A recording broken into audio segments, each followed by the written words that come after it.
are here for our Finance Committee meeting. My name is Cindy Davis, and I'll be chairing this meeting. And let's go ahead and have our board members introduce themselves. And I've got Chair Hymas right across the table from me, so go ahead, Chair Hymas. Yeah, thank you. Happy to be here. Matt Hymas. I represent District 10, which is all of Tooele County, the west side of Salt Lake County, and the west side of Utah County. You'd be here. Great, thank you so much. And Member Kelly, Vice Chair Kelly, I should say. I am Cole Kelly. I represent District 12, which is I'm gonna start calling it a rectangle, right? But it covers Orem, Linden, Vineyard, half Pleasant Grove, and then goes out to Wasatch County, Duchesne County, Uinta County, and Daggett County. So great, thank you. And I know Member Bogus is online. Member Bogus. Yes, ma'am. My name is Christina Bogus. I represent Taylorsville, West Jordan, and Kearns, which is all of District 8. Thank you so much. And I spoke with Member Booth, who is going to be just a few minutes behind, but he is on his way dealing with the traffic coming up from Spanish Fork area. Cindy, can I ask Christina a question? Yes. Christina, it's been 3.5 years. Do you cover all of Kearns and all of Taylorsville and what did you say, West Jordan, or just Yes. section? Yeah. Oh. Yeah, there's I go clear down into Copperton as well, but yeah, I cover those 3 cities, and then I have 5 West Valley City precincts in my district, but basically I cover the cities in their entirety. Yeah, thanks. Hey, thank you so much. We have some staff introductions today as well. We have Winona Moss, our MSP Financial Manager of Financial Operations, and we have Joseph Borak, and you're going to have to help me if I'm saying that right, and who is a contract specialist for financial operations. I'm sorry, I was listening in on my computer and I was a second later. That is really strange. It's like 30 seconds later. Let me go turn that off. We're hearing, It's fine. it's fine. We're hearing echoes here in our committee today.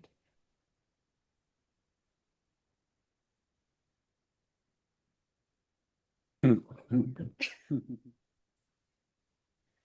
odd.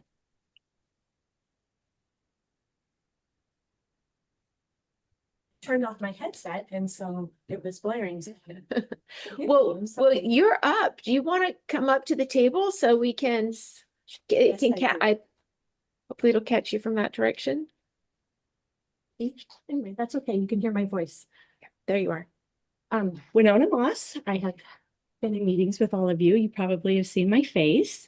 I've been with USBE for a little over 3 years. On the MSP team for not quite a year. So working with Sam and Dale, and it's been good. And I know you've asked for me to share a little bit about myself, and I would love to do that.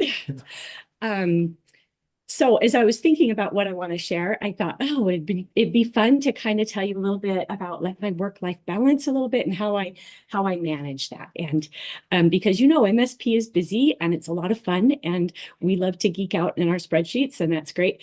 But also I love to get outside, and that has been just keeps me grounded and present. And when we were called to come back into the office, I said to Sam and Dale, I said, this is my chance. I'm going to bike into work. And so I have managed to do that once a week. I get on my bike and me and my husband bike in from Bountiful, and we stop and we get a little treat at a local bakery and make it a morning. And sometimes we ride our tandem, which is super fun because then we can actually talk to each other. Wait for just a second, because it's an important story and someone has a microphone open. Okay, I think we got it taken care of. Go ahead. So that's my little bit about me, that I like to find some joy in whatever it is that I'm trying to do. So that's me. So impressed. that is cool. So how long does it take you to get from Bountiful to here usually? It's about an hour, and I can tell you it's mostly downhill. from my house to here. So in the morning, it's a lot faster. In the evening, so last Wednesday was a super fun day.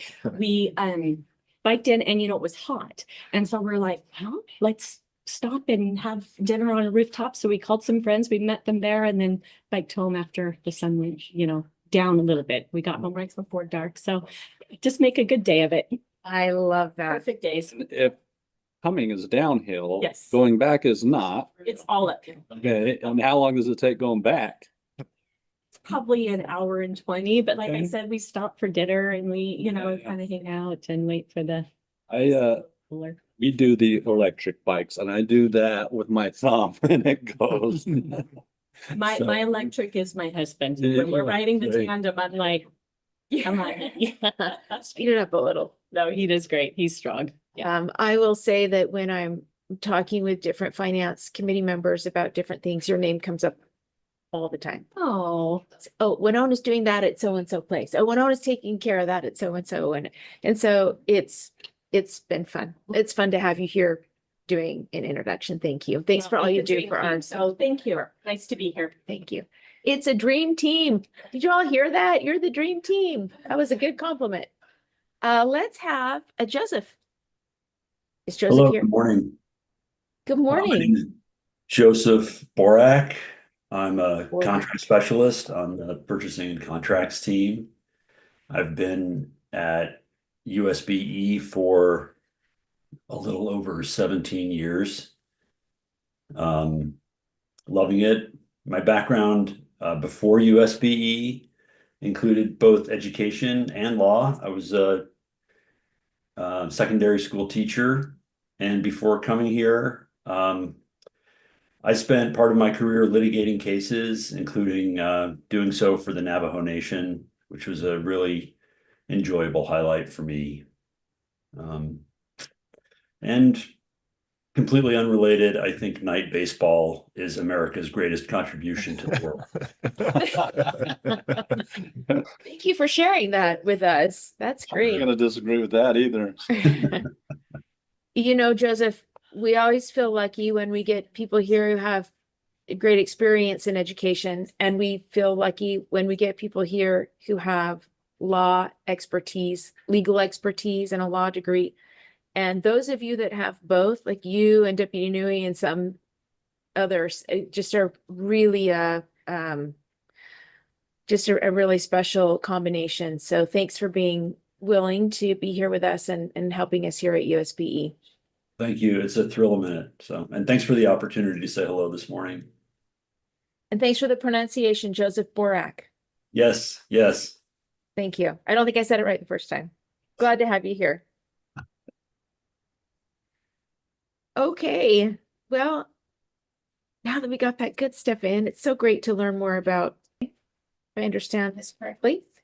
And let's move on to action item 2.2 for our legislative funding request information. And I have here Staff Lead Deputy Superintendent Jones, but I think that Assistant Superintendent Deborah Jacobson is filling in. I didn't get that on my didn't either, sheet, but okay. okay. What are they? Sorry. We're on the legislative next funding request information. Okay, we'll come back to it. Yes. And we'll move on to the Good. next one and come back up to that one. I think we were going to look at those requests that we had previously made or that are currently being funded to see what we wanted to request to continue funding. Let's move to action item 2.3, Comprehensive School Counseling Program Amendment. And we have policy analyst Greg. Is it Cannell or Connell? Cannell. Cannell. Say it wrong. That's how my grandpa said it. I'll say it right. It's probably supposed to be Connell because I've heard of O'Connells, but never O'Connells. So Well, we're glad you're here. Thanks, Greg. We'll respect grandpa, whatever Yeah. grandpa says. Yes, that's right. so with this is R277462. We first changes you'll see is we've removed the oversight category, and that's the changes you'll see in this first little bit. And then as you scroll down, we did add in a definition for secondary school for this particular rule to mean grades 7 through 12, since that's where the grant is eligible. And so we wanted to make that clear as we talked about it down here below. And then the meat and potatoes of the changes on this last section right here, where we've added in some rules to govern the disbursement of these funds. You'll notice that it is a annual base amount of $20K per eligible secondary school. Again, that's the 7 through 12 grades. And so this is these are the changes that were made in this this rule. It does have an annual funding application required for those schools that are seeking this grant. Thank you. Committee members, do you have any questions for Mr. Connell? Hey, what is I have a the, question. go ahead, Christina, go first. Oh, sorry, Chair. Go ahead, Christina. Go ahead and go first. So he said this was a rule. Am I not Yes, ma'am. seeing things correctly? We have a funding request rule. While our staff was gathering something, we stopped that agenda item and moved to agenda item 2.3, which is R277462. Oh, I thought you said 1.3. So I apologize. Clearly I was not there. Please forgive me. Yeah, no problem at all. Chair Hymas, you have a question? I'm just curious, the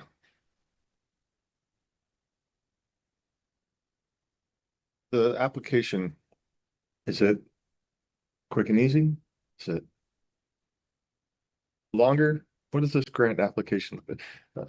Many schools have passed up money that's been sent to them or to the USBE because they don't want to go through the paperwork or red tape or whatever. Do you know anything about this grant, what it looks like?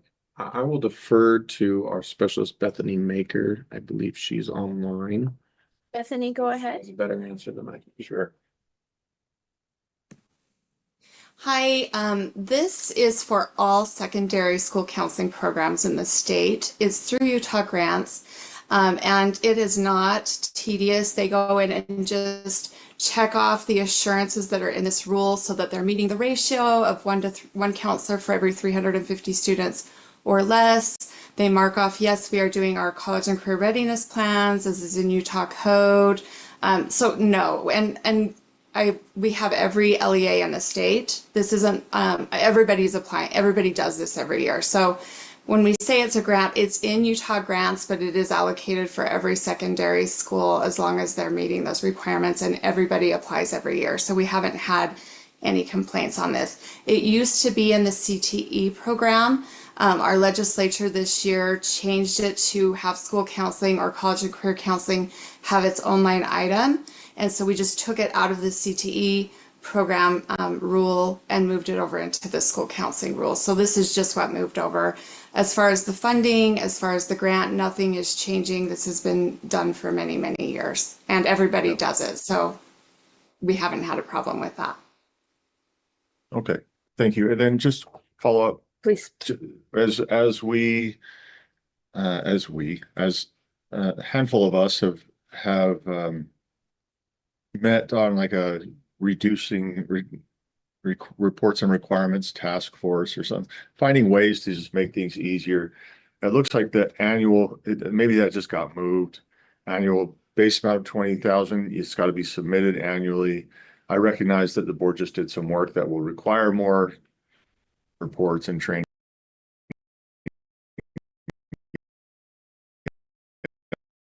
Things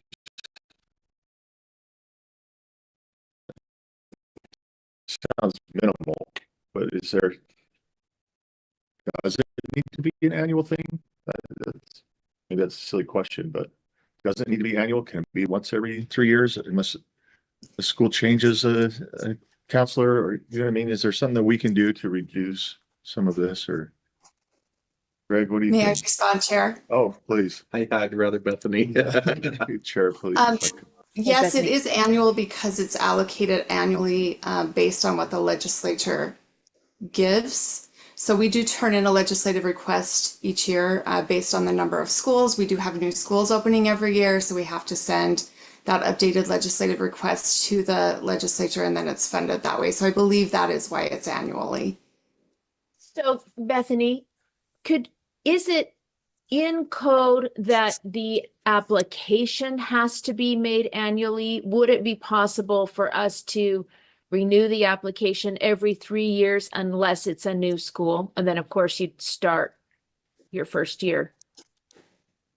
I know it's fun. I know we're funding annually, but can we That's a good apply question. every I 3 don't- years?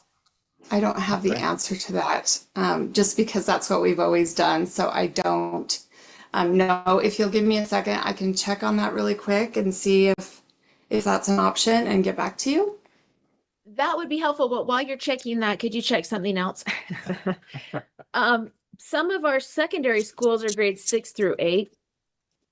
Yes. I attended junior high in Utah and it was grade 6 through 8. And I don't want to preclude those schools that are 6 through 8. Obviously, we can't open the secondary counseling funding to elementary schools by adding 6th grade in, but is there a way to add 6th grade into the definition with the caveat if it is in a junior high school or middle school?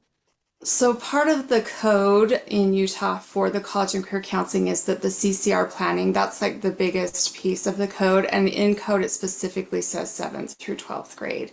And so that's why we aligned it with this. I believe if we wanted that funding to be changed, I think it would have to go through the legislature. But I have had lots of schools ask that because we do have we have middle schools that are 6th and 7th across the state. And so the funding goes toward the 7th, and then the school, they still have counselors for the 6th grade. They just kind of work that out. It is a little bit tricky, I agree. It's just messy. I mean, maybe we need to ask in code for it to be changed, for it to be said 6 through 12, 6 if it's housed in because it's hard to parcel out that kind of stuff when you've got all the kids in the school and the counselors are working on them on a variety of things. Are there enough? I have a 6 through 8, but I don't know if there's enough to make it worth approaching a legislator. I do know that In the school. there are some districts that are considering changing their whole district to 6 through 8 models. So let's think about that for a future policy request, maybe. Do we know how many schools in the state have 6 through 8? Who would be able to answer that question currently?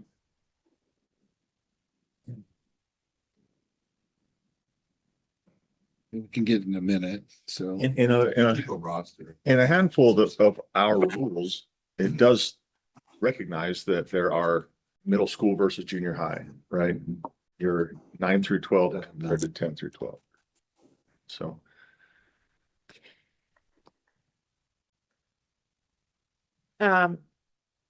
Okay, any information for us, Bethany? Or should we? So I just got feedback, and it said based on the formula, we wouldn't be able to do every 3 years.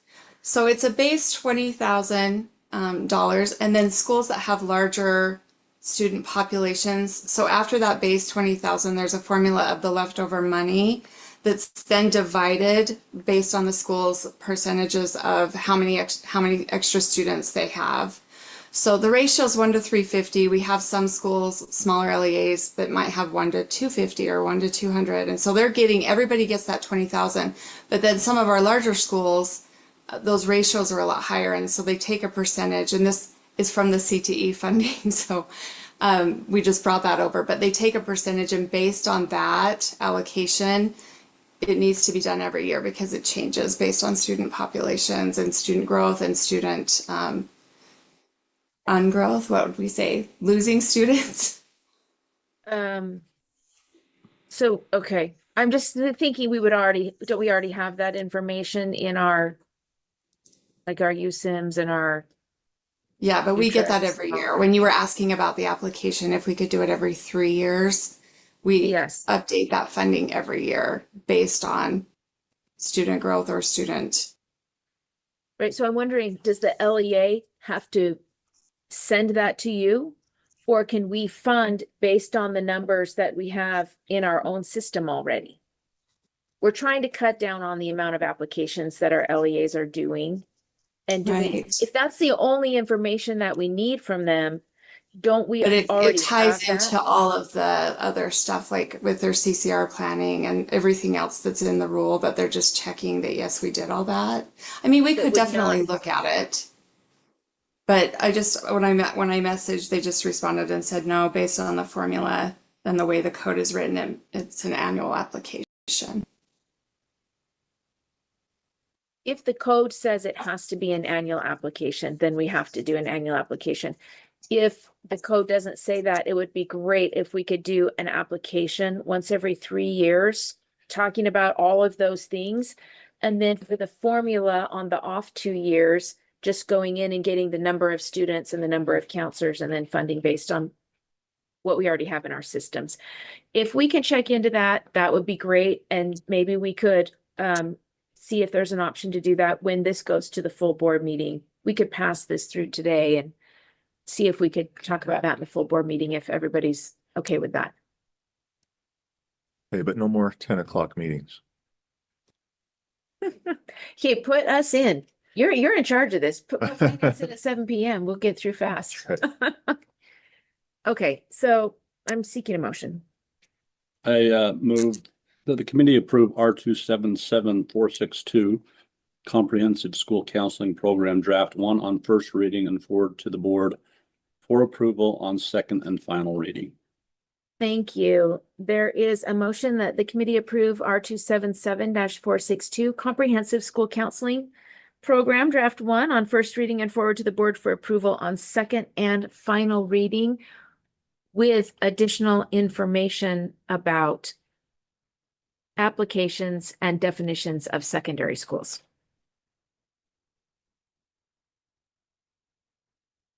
I don't know who is driving, but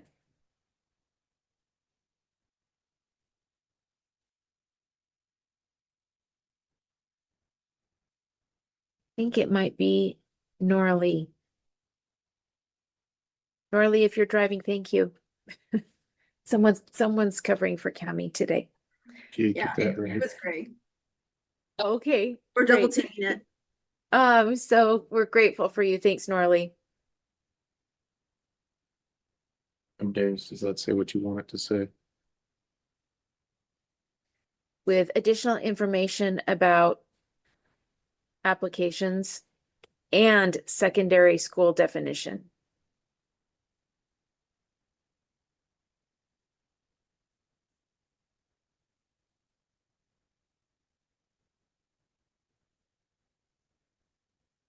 I think that's, well, I kind of, And that's really an amendment to your motion. You We know- should have voted on that. Right. Let's and secondary school definition. Let's vote on the amendment first and then we'll vote on the full motion. Those in favor say aye, or any discussion to that With the application, it's just, I just want to make sure timeline. it's clear that, yeah, it's a timeline, yes. Nora Lee, Trying to change anything, any part of the application except for can this be done Every fewer 3 times? years. Yeah, every 3 years. Madam Chair, yes. just Sam's available to update on the question about how many 6 through 8 schools we have. Oh, okay. The value add to the group. With an assist from Director Bruff, approximately 61 schools right now. It's a lot of schools. Mhm. So is the definition of secondary school just in our rule, or is it for this particular thing, or is it in code?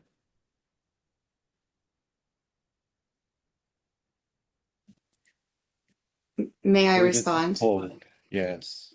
The funding can only be used for 7 through 12, but we may need to ask for a code change. Yeah, it is. Yes, please, go ahead, Bethany. Bethany, Yeah, what's your title? Sorry, I'm the school counseling specialist and All I right. love it. Specialist marker. Thanks for loving it and Thank thanks you. for being here. Yes. Yeah. Um, So yes, in code right now, it does say 7th through 12th grade. If that's something you would like to request of the legislature at the next legislative session, of course, you're welcome to do that. But it is in code right now that funding is for 7th through 12th grade. I think we. Yeah. I think we should ask, is the funding based on, the funding's for 7th through 12th grade, but is it based on a definition for secondary schools? So I think we should ask for a change. I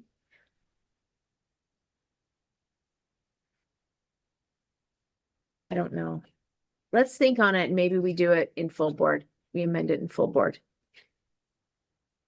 Just last, The definition. does the definition doesn't preclude 6 through 8, but it's just gonna be a hassle for them to siphon out who's paid what and who can do what. And if you can, these counselors have to do a CCR, but they can only deal with 7th grade. They can't deal with 6th grade. I mean, it's just could be messy. So maybe I just want to put that motion Sure. through. So Norley, I'm sorry to do this to you, but I'm going to change the amendment language. And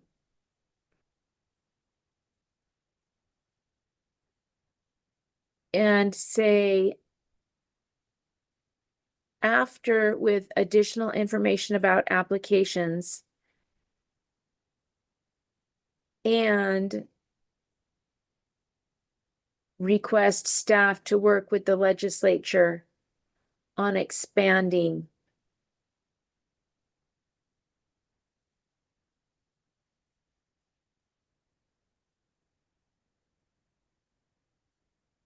the definition of secondary school. To include 6th grade. Yeah. May I speak, Chair Davis? Yes. In the rule that defines the funding, it specifically says grades 7th through 12th. I think that Mr. Connell, we talked about adding secondary because that's kind of understood in the counseling world as secondary is 7th through 12th, but in code it says grades 7th through 12th. So you may just want to say grades 6 through 12 and not worry about the secondary. That's just a suggestion because in code it does say 7th through 12th grades. So let me ask you this. Is this extra funding, how much of a budget, a counseling office's budget does this extra funding cover? And is it only for the plans? Is it only? So for it covers everything in this rule. The plans are, the CCR planning is a big piece of it, but it also covers if counselors are going in and teaching, you know, a classroom lesson on writing a resume or, you know, post secondary plans, or I mean, so it could be classroom lesson. It just covers that. The extra funding isn't a lot. It's at maybe a couple thousand more. So when you're looking at the overall funding of, you know, a school counseling program, it's about 20,000 to maybe 25,000 per school counseling program. And that some of our programs, we have 10 counselors. And so you can figure out the math on that, how much that is for that. So. Okay. Is there anyone here who works with schools, grades 6 through 8? Is it it's a hassle to try to siphon out? The monies can only be used for this counselor you can't teach a resume in the 6th grade, but you can teach it in the 7th grade if you have received this funding, or, I mean, is that ever a problem? Or do we just need to not worry about this? Chair Davis. Yes. Typically, in my experience, unless it's a small school, they have a counselor for each grade. And sometimes they even have more than one counselor per grade depending on their population. So I don't know. And if you're running a 6-8 middle school, typically you're going to be in a more urban area. That has been my experience. I can't say there's not one in a more rural area, Yeah. but Our usually those, schools, go ahead. so you guys divide out by grade. Our schools divide out by letters of the alphabet. So counselors are assigned by letters of the alphabet. So Okay. Yeah, so then Sure. it would be an issue. School district has 6 through 8 schools and Todd Halber's here. Any chance we get to call on Todd? specialist business executive Todd Hauber. Do we need to worry about this or is this okay? Let's take it off and just move on if it becomes a problem. It's just things get so much more crossing T's and dotted I's for compliance. And I don't want a monitor to go in and say, well, this money with this counselor was doing this in the 6th grade and it was for the 7th grade when they're so convoluted when it's a 6 through 8 school. It's my only worry, but let's not worry about it until it becomes a problem. So let's take off the part about secondary schools, Norley, if you will, for my amendment. And we'll just vote on Additional the additional information about application timelines.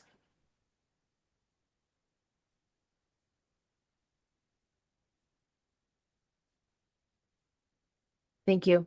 So there's an amendment on the floor that the committee add with additional information about application timelines after the final reading. Those in favor say aye. Aye. Those opposed? Thank you. And the main motion that member Kelly. Kelly made? As amended now, right? Yes, will you repeat that one more time? Sure. Let's get the amendment in there a little bit. Or do we need to? Yeah.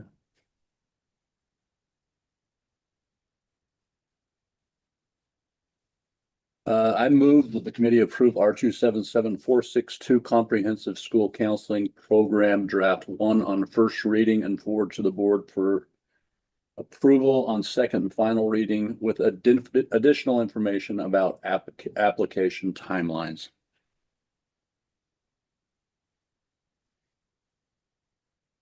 Thank you. There's a motion on the floor that the committee approve R277-462 Comprehensive School Counseling Program Draft 1 on first reading and forward to the board for approval on second and final reading with additional information about application timelines. Those in favor say aye. Aye. Those opposed?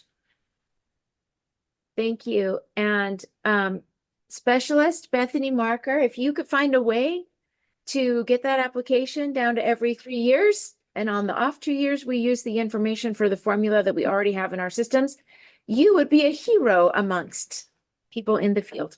And certainly on our reports and requirements. Yeah.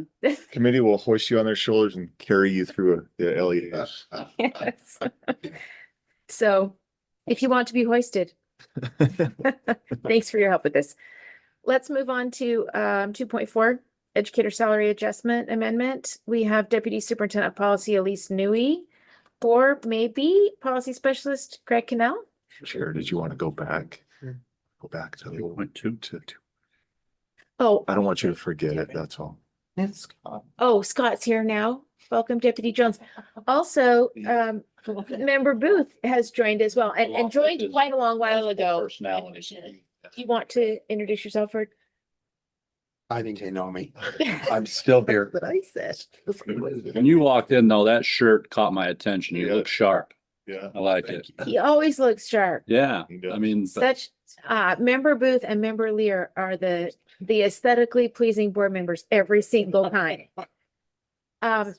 Let's go back to that and have Deputy Jones lead us out on that agenda item. if So you will. later today, Madam Chair, members of the committee, will be doing a study session related to the process of the board meeting the regulatory framework of what's called the Budgetary Procedures Act. So what you see here is just, we thought it would be a value add for you as the Finance Committee leading into that, and then ultimately towards the pathways to review these types of backup. Sam helped prepare, this is the one you helped prepare, right? And yeah, so what we did is we feel like so there will be some redundancy with it, with you, later in the study session, but we really felt like we did a really good job, jointly working with the legislature last year, considering revenue, considering too, that you originally started with, I think, was it 12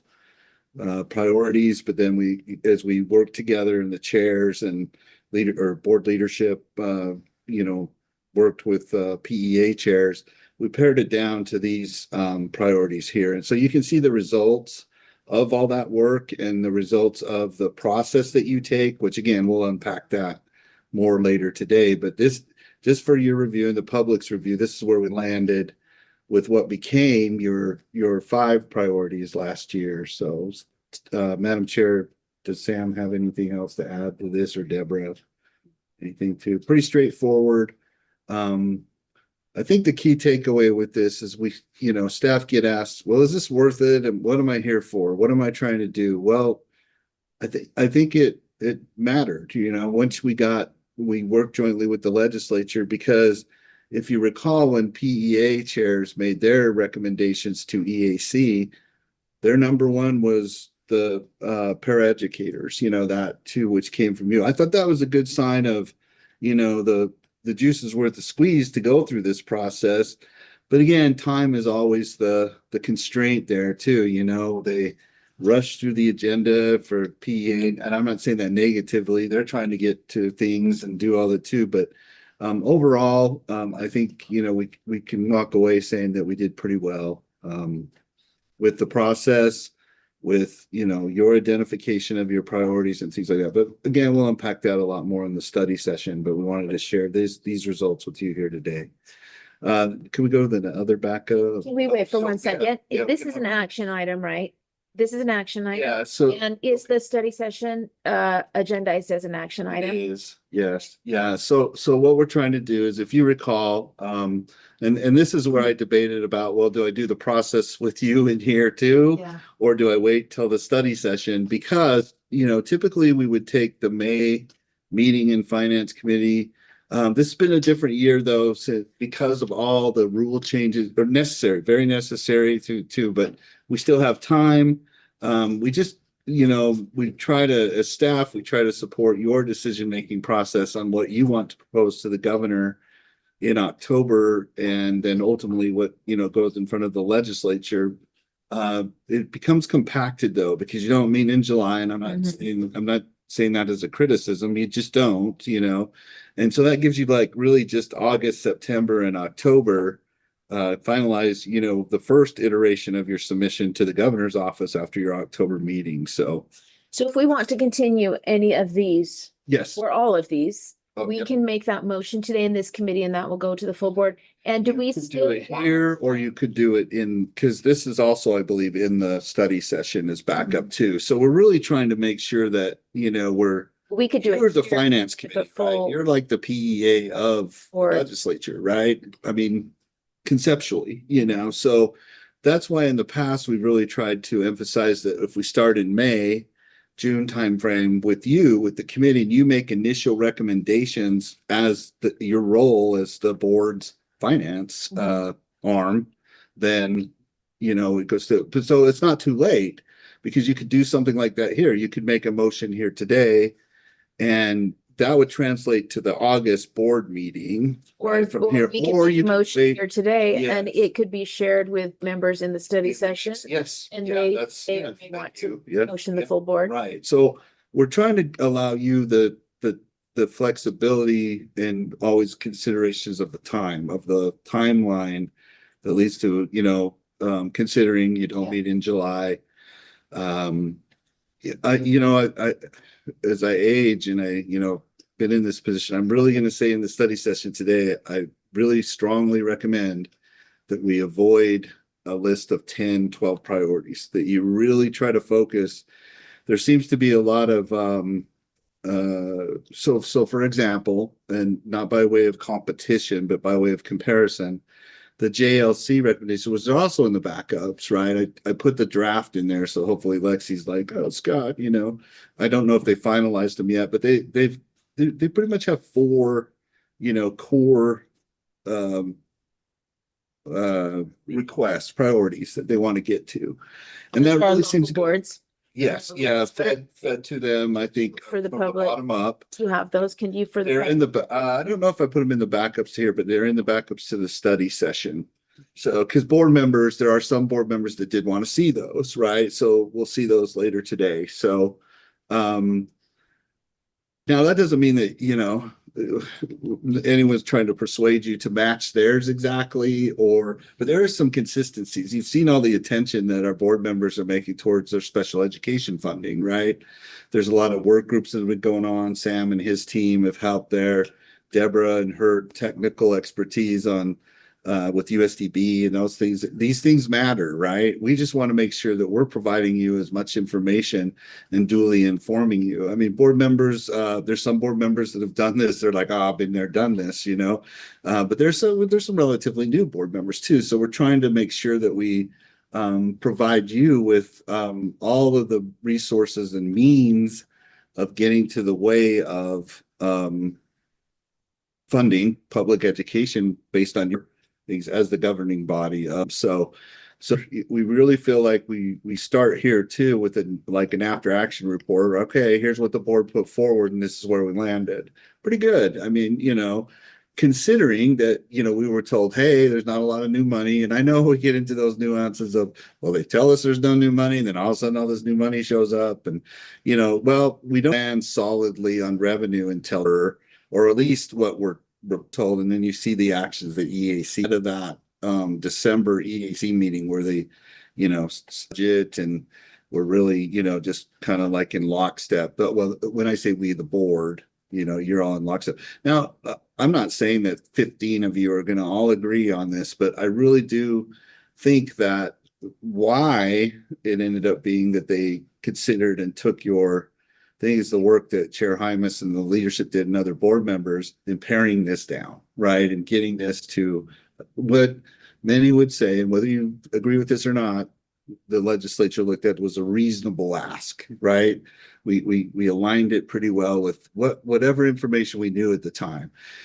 What you present to the governor is likely going to change, as we get more fidelity on revenue and, all those other key important pieces. But we just want to make sure it's the board that's leading out in the process, not the staff, and that you guys are, really providing the opportunity to do. So, subject to questions or concerns through the chair. Yeah, go ahead. I just wondered, as part of this process, is it good to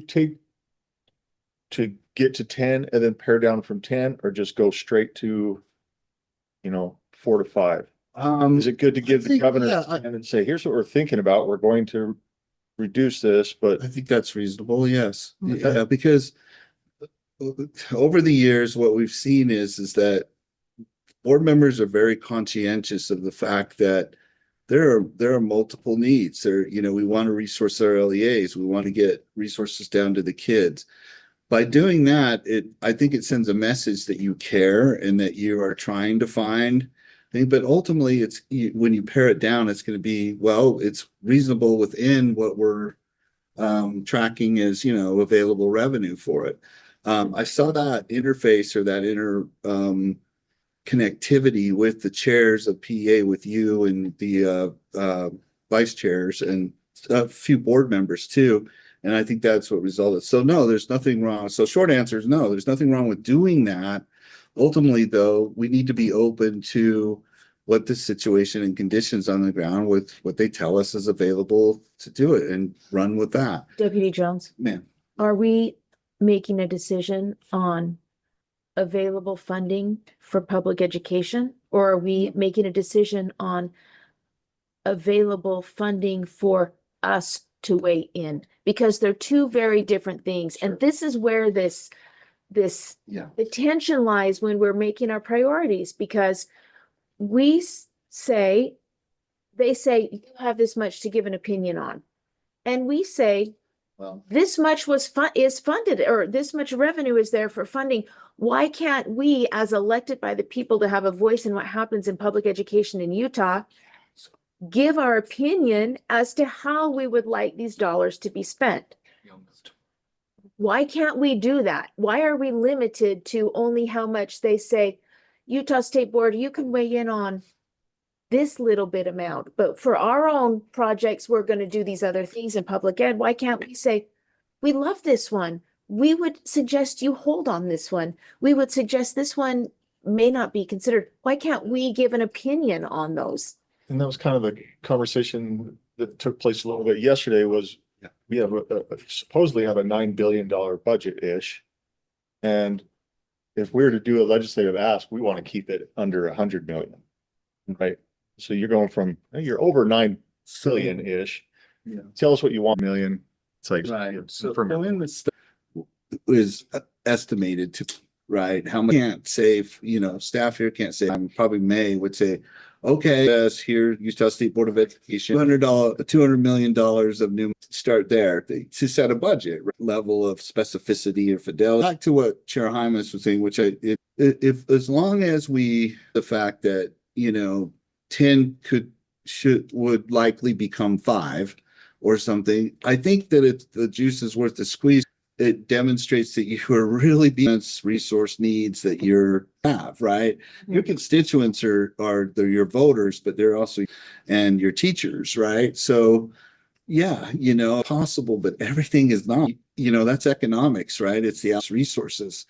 It's not the money tree. We don't have it. What we're trying to do is just to that process by which you as the board can make a unified, informed decision on what to ask for. Would you What would make the biggest difference if you were giving the 100 million or, you know, whatever. So, yes, sorry. Do you recommend continuing with amounts? Because when I pull up this, what our local board members are asking for, it Yeah. says, you know, in addition to just a general collaboration on critical funding priorities, it only has 3 things and there's no amounts. Will you read them out for the good of the group, man? Yeah. So sorry, I should have put this in the back. That's okay. The first one is invest in supporting special education students and programs. The second is fulfill prior commitment to increase funding for at-risk students. And the third is provide ongoing funding to support early literacy. So Fantastic. and they don't have any numbers. Can we ask Mr. Specialist Director of Knowledge of all things, Todd Hauber, to tell us, are there going to be numbers attached or is this? No, that the delegate assembly is tonight and tomorrow. So that's why because it hadn't been built. It's Not to tell my moonlighting now if I'm a specialist. I kind of titles and I'm always afraid I'm going to get it wrong. And I've heard from members in the past that they prefer as their titles. And so I try. Thank you. I'm Todd. My name's Todd Hauber. I'm with the Granite School District as their business administrator. To answer the question, the delegate assembly is meeting tonight and tomorrow. And so they'll take the language that you were just reading and they'll flesh that out and polish it and make it presentable to the legislators. At this point, those are the areas of focus. We would like to also put to it a proposal and seek even legislators that would sponsor legislation. So we're in the debate right now of how do we put a proposal together that you would put a price tag to. So at this stage, we have language with the intent to have numbers later, once we have very specific ideas of how to advance those, just Very ahead of us. Quite frankly, they're way ahead of us. we can catch up quickly today. So Madam Chair, if I may, And then- as the board, and this is one of the reasons why we made the study session as an action item is I would strongly recommend that you as the finance committee try to guide the board today in at least coming up with, we can do the amounts later, just like they're doing. We can do those later. Now, again, you don't meet in July, but if you give the staff the core things, we can start to work together. And if they coincide with, and I'm not saying that you have to, you know, because then we get into the tail's wagging the dog and, you know, no. If you do pick one of the things, then that allows us to work jointly with the JLC to help better the system, because I really think there's a lot of merit to the fact that these these are input from her and all sorts of subjects on really they recognize that anything is possible, but it's not. So they come up with what they want to try to increase or, Yeah. you know. And we did last year, not saying that we need to align with our locally elected members, but our early literacy Oh, we did do. align. It does. Yeah. And then this year, Well, that there too. yeah, Right. Last year you aligned. Now, you know, maybe some people say, well, no, it's not really paraeducators we need, but okay, you know, that was done, you know, so. this is so aligned because the only thing we've put yesterday was asking for information about funding for self-contained students, which came out to be about ongoing, I think, which is a big rolling that in over, phasing over a certain, That's like right. I will- three I- comments. And I keep hearing you say, Yes. and I think we're gonna work this out. I look forward to the full board today, but I think in July, in our board, anticipate this would be certainly something of session. So we don't have a board meeting and it allows us the opportunity. Madam Chair, if I may, is you can't take action items during the July, so we have to wait till August. All I'm recommending or just asking for as a result of what you've seen, that you could give staff at least meeting and then go from there down. No, but the question that did fund, but is that That's the conversation we're having Right, today. right. But for these today, it's not vote staff, but it's create a business case on them so we can decide if we want to get how, when, who, why, you know, these. That's what we can, and then some of the real, let's go to some discussion, maybe be in the workshop, except we're not filmed, I don't think, and I don't think make any decision. well, right, we can vote. Vote on anything, but we start them today on, which is just giving all the information. The one sheet. Are you still doing the quadrants? Yes. Sheets, the quadrant sheet. Well, That's the- well, we can, you know, we've kind of gone away from that, and many of the legislators that have still been around. So why? Why did you go away from? So we used to just, you know, maybe Vice Chair Kelly and Chair Imus, you remember, right? We would create these quad charts, and they seem to be very effective at communicating. You know, in the upper left-hand corner was the program or the ask, right? And then what we anticipated the results would be of if this, then this. If you give us this money, we think, you know, we really did try to quantify what we would do, but we've kind of gone away from that. We've kind of gone away from. Why did we?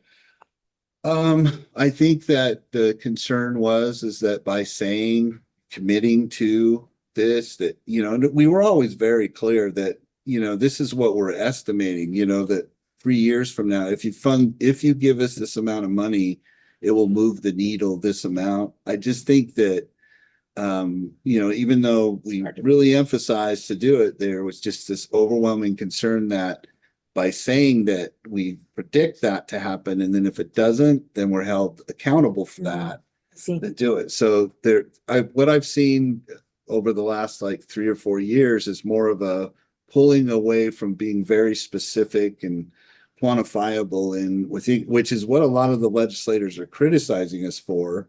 I think is that we're not, you know, saying do it.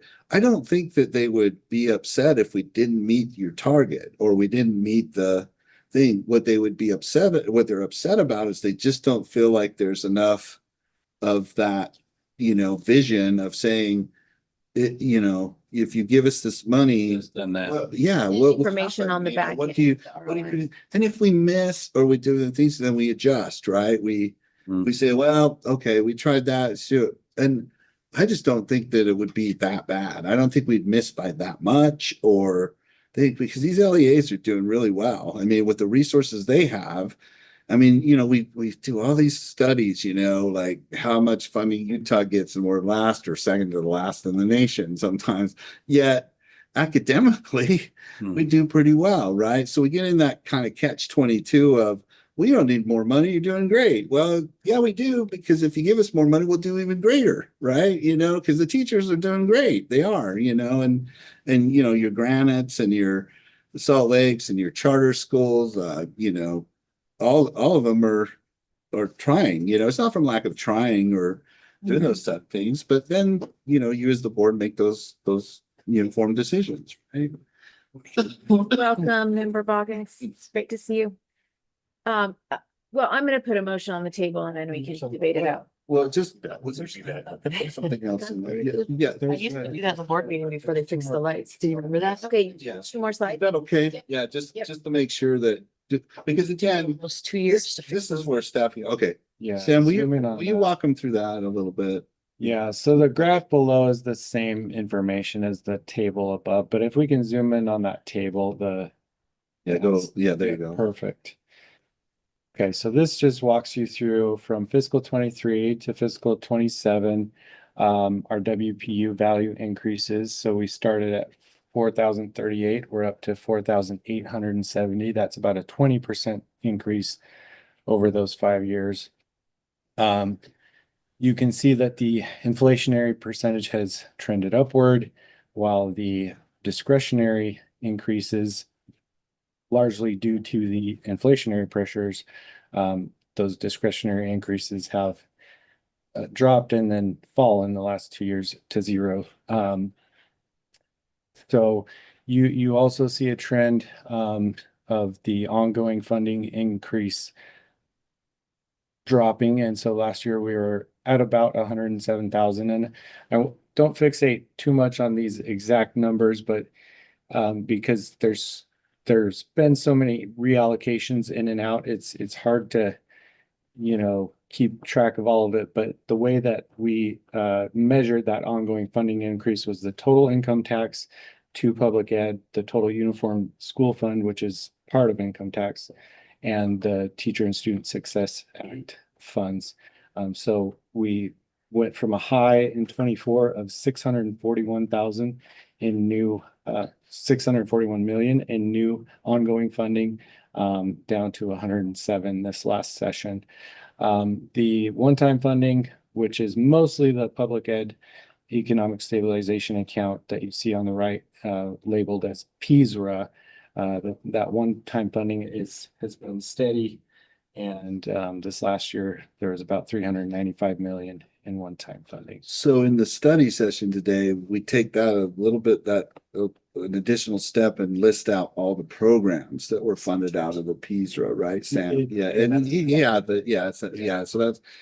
So here and the study session, because I know so for example, the concern related to the use of some of the money to fund the purchase of the book cliffs, right? And that your motion or your intent to, let's move together to try to protect that money. Those things all play into this, right? In the process that we're taking. So, so anyway, we felt these were value adds for you as the committee leading into the study session, but then also too, to make, we're really trying to capture and, the trends, basically provide you with the trends and see what do it. I think that's a key takeaway that Sam brought up, is look at how much difference it was between, what was it, 600 and down to 100. And, that seems to tie into the narrative of, well, there's less money available, less ongoing money. So when we made the change to the constitutional change to open the income tax funds to children and people with disabilities, in addition to education, in exchange for the inflationary sort of guarantee to move with the inflationary adjustment, I think some thought that, well, if you don't have to beg to get to zero, so to speak, maybe overall we'll have increases in the WPU. But in fact, overall, we have that, but we're having decreases in the WPU based on what I'm seeing here in the decreases in the increases in the WPU. Fair. The flexible dollars. Yeah, there was a couple of years where it was 6% versus what it's been lately. Yes, fair. And then it's pretty steadily gone down the last few years.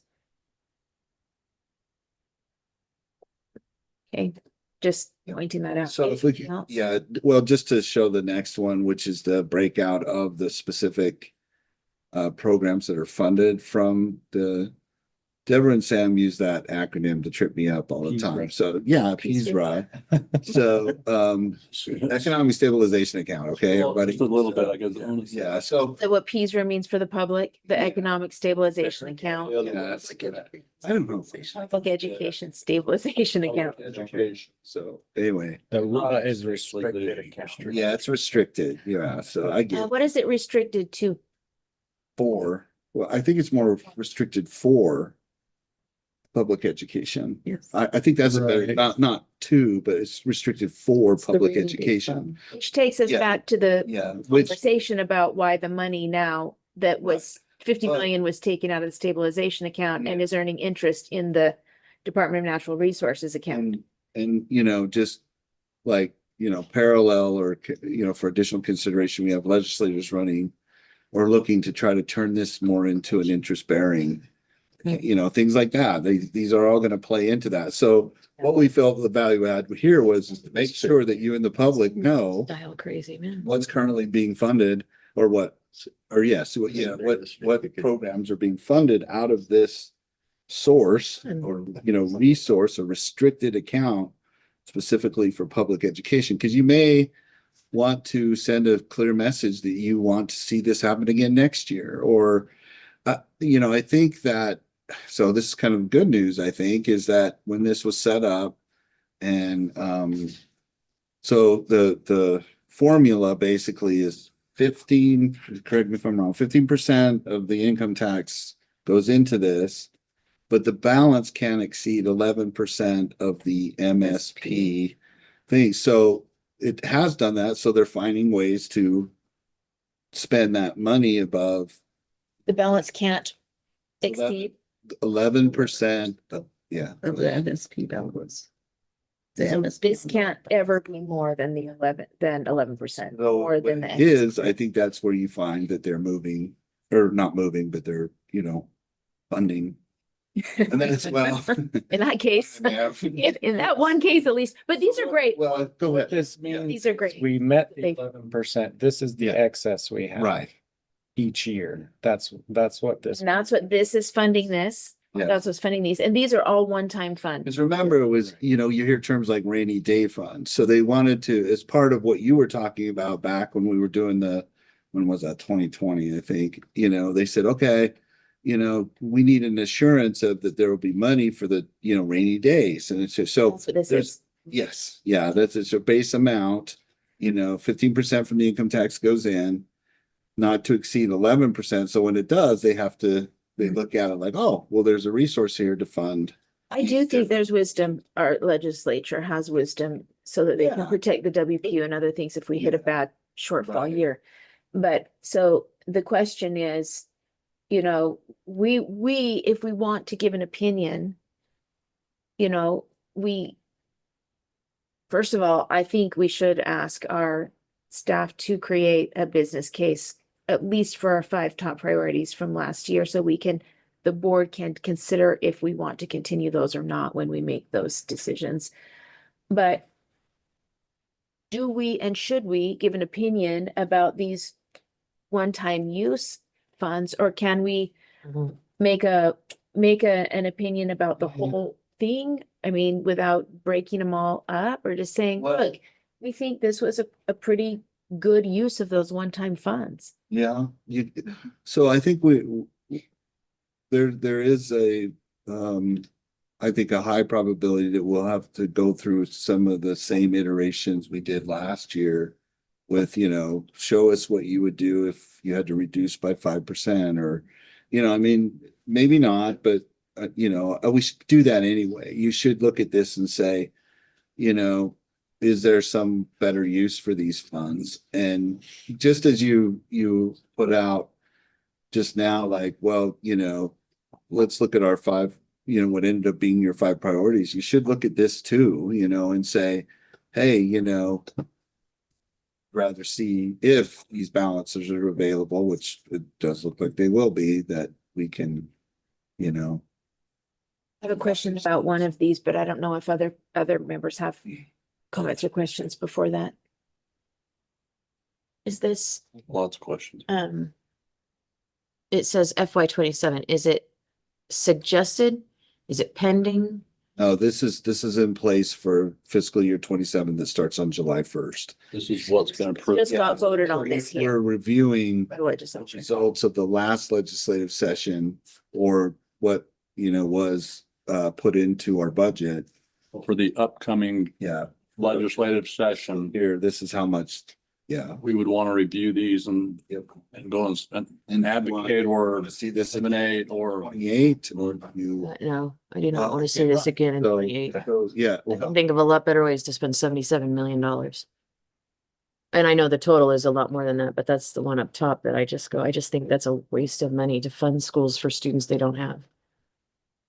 I know people see it differently, but I just think that's weird. Talking about the Apex Catalyst Centers or I'm talking about the hold harmless codes. Hold on, like third. So when schools lose students, they're paid for those students for, I think the code says 1 to 3 years. I bet you guys would know better. That one, so the whole harmless has gone away though. Well, then why is it up there? Well, because, well. A genuine question. I'm not trying to be No, facetious. I know, no, that's fine. So, yeah, go ahead, Dell. Yeah, Dell's the MSP. Sorry. I think I could answer too, but he's much better at it. He has credibility. We were all up to the red. So the K-12 formula funds, you get the higher of your prior year ADM or the ADM adjusted for growth. So let's say you had 1,000 ADM and ADM is a full-time equivalent student in 26, right? And you had 1,100 students on your October 1 count, you get funded on the 1,100. But let's say you have 900 kids on your October 1 count, you get funded on the 1,000. And in that case, that's that 100 students that aren't there. And that's what's factored into that 77 million. And so of that 77 million, 76 million of it is district funding because district enrollment is going down across the board. Certain charter schools are going down, but on average, the charter school enrollment's going up. So they're not part of that. It's only like 600,000 of it. Does that help to explain? So it's a 1-year thing. It's a 1-year hold harmless. You get basically what the student, you get credit for the students you had last year, even if that your current year student body is smaller. But what is it going forward though, Dale? I mean, I thought that they were. Good question. It hasn't gone away. Okay. What they did was they changed how it was funded. It used to be funded with ongoing funds, and now they said, we're gonna fund that with So we're- one-time funds. Okay, so whenever. But the statutory Yeah. requirement exists. There were bills to try to get rid of it. So Dale, if, I want to continue with your, scenario. If you have 1,000, you went down to 900, you're going to be funded at 1,000. Correct. If the next year you went back up to 1,000, you would get be still funded be at funded at 1,000. Correct. Right? Correct. But if you stayed at 900, you would go down to 900 Correct. because You the get year funded. before you were 900. That's why it's a 1-year. So the idea here, and there are pros and cons to it. The idea being, LEAs set their budgets before they know what their October 1 counts are. Right. And do you want LEAs riffing folks in November, December? Sure. And so that helps. It doesn't completely prevent that, but the K-12 program is their largest funding source. So it provides a little bit of stability that way. And you It mentioned. does cost more, but it does provide some stability in So funding. what changed is they used to use ongoing funding, but now they're just gonna use one time to Correct. hold them harmless. Correct. So, Okay. so, there's That's like, good correction, right? yeah, there's like $4 million in the program, and it used to be all 4 million was ongoing. They said, we'll do 3.9 and we'll take that 77 million and fund it out of PSRA one time because it changes every year. And that's so it's just a practice change. When they did that, I asked LFA, is this intended to essentially codify the Fillmore bill as it was introduced, which would have gotten rid of the provision? And they said, no, that's a policy discussion. And they had that discussion. That bill didn't end up passing. And so the provision of the K-12 formula still is in there, but it's funded with one-time funds. Okay. Could I provide one more bit of clarity on a couple of things? The 11% is not above and beyond. The 11% basically dictates I did the a amount. terrible job of explaining it. So, why is it $500 million. It's the 11%. Five hundred, so the 11%, the total amount they have there, if you could scroll to the bottom of the total, what it's covered now, but what is the total on PSRA? It's 390. Right, and so that is 11% of the uniform school funds that go to MSP. And it's all one-time funds. And they can spend it on one-time funds unless there's a recession. They have to use this to fund the inflationary increase. So the 11% is what we're using, not what's in the account. No, the 11% is what they're investing in the account. And they basically are banking ongoing funds for a bad year. And so when we don't have the bad year, in the sense that we don't have any money to even fund the inflationary increase, then we will use that for one-time priorities. And so, But for example, this year, so if we're using all of this, but this is, what's left in the stabilization account in case next year's a bad year? so essentially there's $400 million ongoing in there. And so that gets replenished every year, but they can't use it for ongoing spending. Because if you do, that money is not available for ongoing spending when there is a bad year. Why don't they keep 400 million and then replenish, or like some of it, replenish some of it? Why do they use all of it every year? What if some catastrophe hits? Well, no, so they're using it one time. So let's say if in year one, you had 400 million, you don't spend it. In year two, you'd have 800 million one time to spend. And then it's 1,200. Every year they're putting $1.2 billion. into it. But Correct. it's there if they have a bad year, they're not gonna be able to replenish it or pay the WPU. Why are they spending the whole thing every year? So it's the idea of ongoing versus one-time funding. So you can think of ongoing replenishing a one-time funding source. You don't want to pay for teachers with one-time funds. What happens in agree. year two, right? So they're basically, what this $400 million is there for is it's paying for essentially a couple years of bad years where we can't even fund an inflationary increase on the WPU. And the other piece, the purpose of it really is to avoid what happened during the Great Recession when they couldn't do anything and they actually had to reduce the WPU value.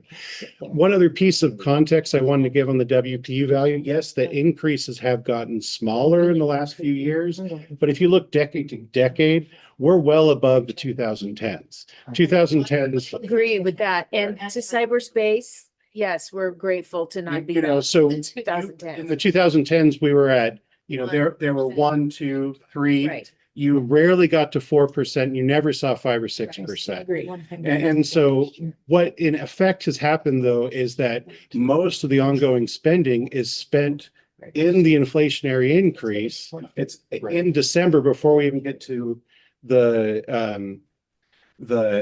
session, which is one reason why it's hard to have a long list of additional priorities, because it's already allocated towards that priority, if that makes sense. Can I ask a question about one of these? There's one that says the word master at the end of it, the mentoring and supporting teacher excellence master. Is that our request from the first screen from the mentoring program? That's our master pilot program that we asked for. So it wasn't only the paraeducators, but they did fund that. So yeah, right, because I was, So it's more than just the paraeducators. Yes. Yeah, sorry. and are the paraeducators funded out of this fund as well? Because those are, No, they're funded out of 241. And that's, if you go back to that first, go back to your table, you'll see that was ongoing money. Yeah. Because PSRA, remember, PSRA's one time. It's the. Yeah, one more up. oh, I see. And that's important. Ongoing money is not ever funded out of PSRA. So that 25 million is actually uniform school fund that will be there every year. But that's why you see the 2.4 million on the one-time side, because that's one time. Essentially, all of our one-time funding is out of PSRA now. Welcome. Okay, well, I hope that's helpful. it is helpful. Members, what do you want to do? Okay, the big picture for our constituents, for our educators, for our administrators, for our board members, especially local board members. We have to be able to figure out a way to articulate in a white paper, in a 1.5-page summary. This is really we're only getting a little piece of the picture when we look at this, and then we have so many moving parts. Nobody really knows what is actually being spent on public education, K-12, except what we're told by the legislature. This is how, the big press release comes out, we're spending this much money. Okay. All of the complexity of this, and thank goodness we've got people right here in River City who can keep track of all of these. I don't play pool very well. Expenditures. It's really amazing that we even are surviving with the complexity and keeping track of what in the heck is going on with this money. But to make wise decisions, we have got to have a clearer picture of what in totality is really happening in order to produce for our kids the very best use of those resources, and to have only part of the picture, and for somebody to say, okay, well, you got this much more, you're funded this to this much greater level this year than you have been in other previous years. Okay, great. Thank you very much.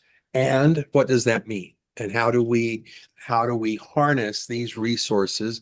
How do we protect these resources?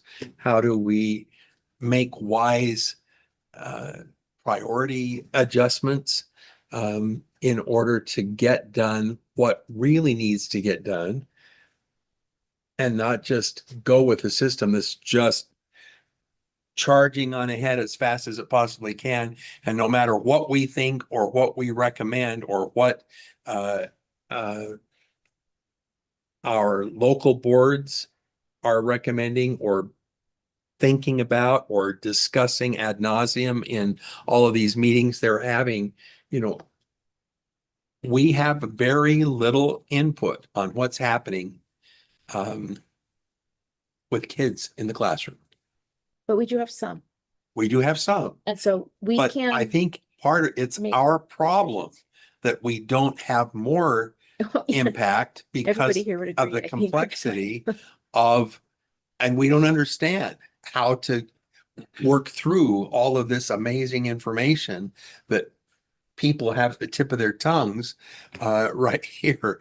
But we don't bring all of that information together when we're making a decision. We're just basically saying, okay, this is an important program and this is an important program, and we certainly can't do this. And our constituents, the thousands that sent us all those emails, said we can't not do this.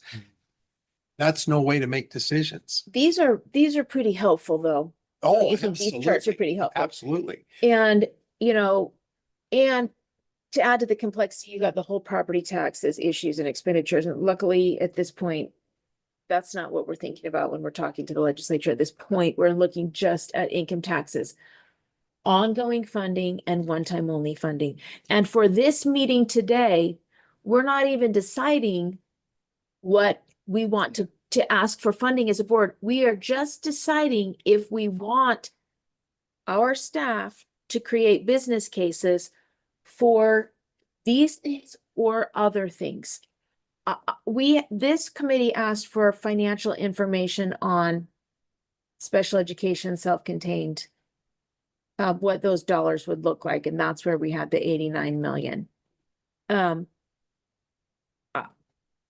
I would like to see a business case made so that we see some scenarios of if that were to be funded all at once, which it won't be, or what it could look like in a phase in over the next 10 years or something of that nature. I would like to, and that is in line with the top priority of our locally elected boards. So I would like to move that we ask for a business case to be made for the board to consider. And by business case, you mean funding request? Yes, these are all funding requests that we're Okay. talking about right now. Yeah. It's for the board to consider, for that self-contained information that we got. So Madam Chair. yeah, Yes. Tell her. You Oh, tell- it's actually in the backups. Yeah, so if you'll look. But is it written in business case format and It is in a potential phase in? drafted it, but there isn't a potential phase in yet. So Yeah. Yeah, so we would have to do. Just that. add the, Yeah. okay, so I would like to move that we add in a potential phase in scenarios to that business case. Can I get one piece of clarity on that? We Mhm. can you give us a time frame that we can put for the amount, and then we can put, a whole set of scenarios? Years. Okay, so we'll have it as a 10-year phase in, but then we can show the cost of different other phase ins Mhm. as additions. So that would just be an amendment to the business case. So, So I'd like to move that amendment that we add a 10-year phase in, look at our special ed business case. I don't know, those in favor say aye. I, Those opposed. Now, let's look, can we go back to that screen of our current priorities? Sure. Do we want to ask staff to make a business case for Yeah, any of let's- those let's current finish the priorities? motion that, and then we'll go back, if that's okay, ma'am. We gotta just capture. Oh, yes, That's- please capture.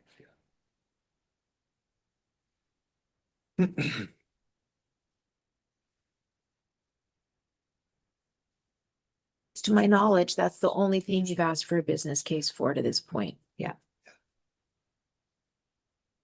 Does anyone in this committee want to suggest that staff? I do. There's a couple others on there that I think we should move into next year. And quick question before you make those. Will I need to make this amendment motion in the study session today? So can well, be so- added in to be ready for Yeah, our so in workshop? August, we start to gel into, what what the committee recommends into the perpetual agenda item that stays in front of the full board, right? Mhm. So whatever actions you take you would report to the full board there, but then from then on, from August on, it's all done. But in- can I do both? Yes, yeah, Can I you do it can. here Yeah, and do it in the oh, study yeah. session so that Of course, yeah, of course you can. Yeah, it, yeah. so the That's full board can probably- weigh in Yes. tomorrow, today instead of in a month? Yeah, Okay. I see what you're saying. Yeah. this is what you're looking for? Will you please review that, Madam Chair, and see if you capture that I'm accurate? still jumping. I'll catch you. Yes, thank you. Okay, so now we can go back to the chart, Greg, if. Can I just Yes. make a note when we're talking about special education, because this may have to be finessed. Because we have already, and the full board has already supported a request for us to work with the legislature on special education funding, but including our schools that have high impact of special education. So I don't know how we will or won't need to adjust this as we move forward, but as we continue those conversations with the LFA in regards to these, we may need to make some adjustments. There's a couple of funding conversations happening that came out of the session last year. This being, I don't know if this came out of session, but this is one that's happening with the LFA, but the other is the Charter-based funding.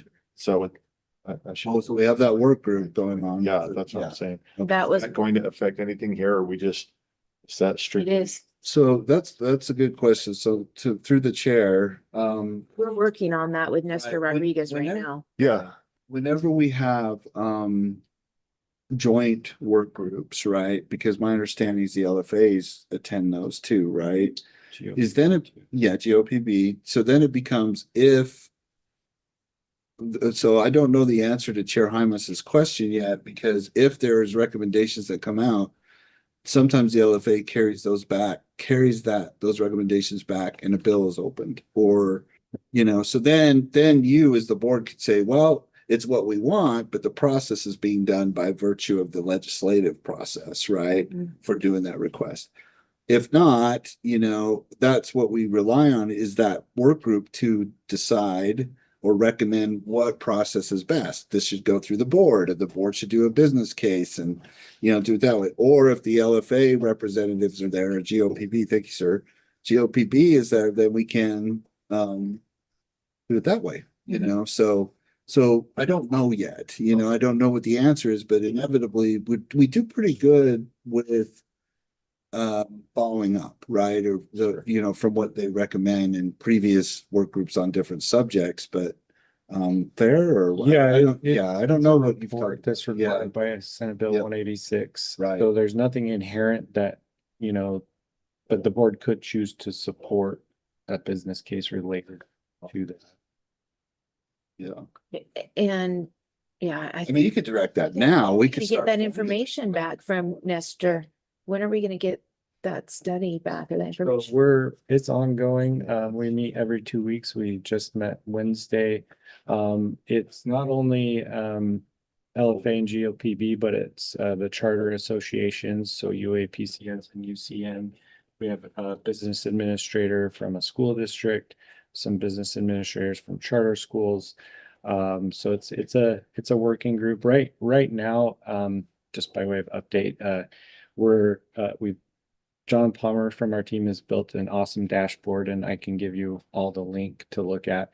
We're trying to narrow down per pupil, both per pupil revenues and expenditures, and kind of come to a consensus as a group on which funding sources to maybe exclude from that analysis, so that we're comparing apples to apples as best we can.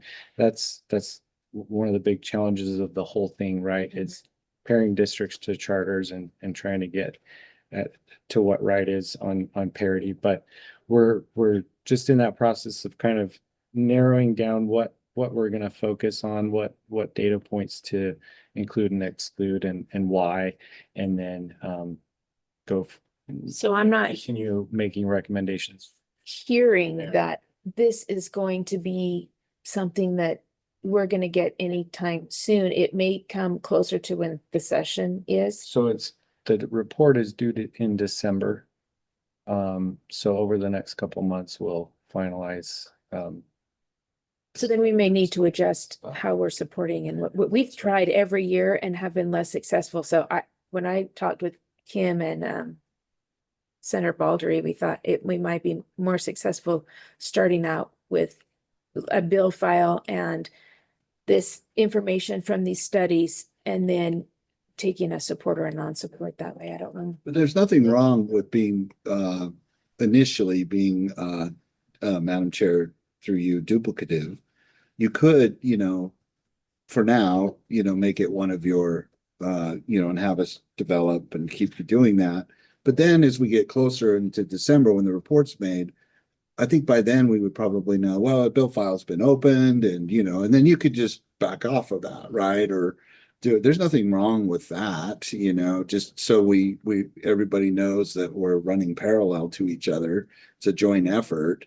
But then ultimately, probably around that time frame in December would be like, oh, well, there's a bill file open, and then you could ratchet back, right? You take it off, and Yeah, and we There's kind of nothing wrong. somehow got onto that, and Member Bogus had too, but can you finish your thought about that one, and then we'll go to Member Bogus? Yeah, it was just simply, I didn't know the process when we have a legislative team happening or driven by law compared to what we should push for. Mhm. But I think what you're saying makes sense. Yeah, I mean, And I'm not ready right now to say, hey, let's put this out. I think we're still, I know it's In due in August, December, maybe. but we're still fairly early in trying to figure out what to even look at, right? Mhm. And so, so this is just a Scottism, right? This is just a preference. Scottism. Scottism, right? Is July. Does that have a personality? There's some good things about you not meeting in July, because that gives staff time to work on this.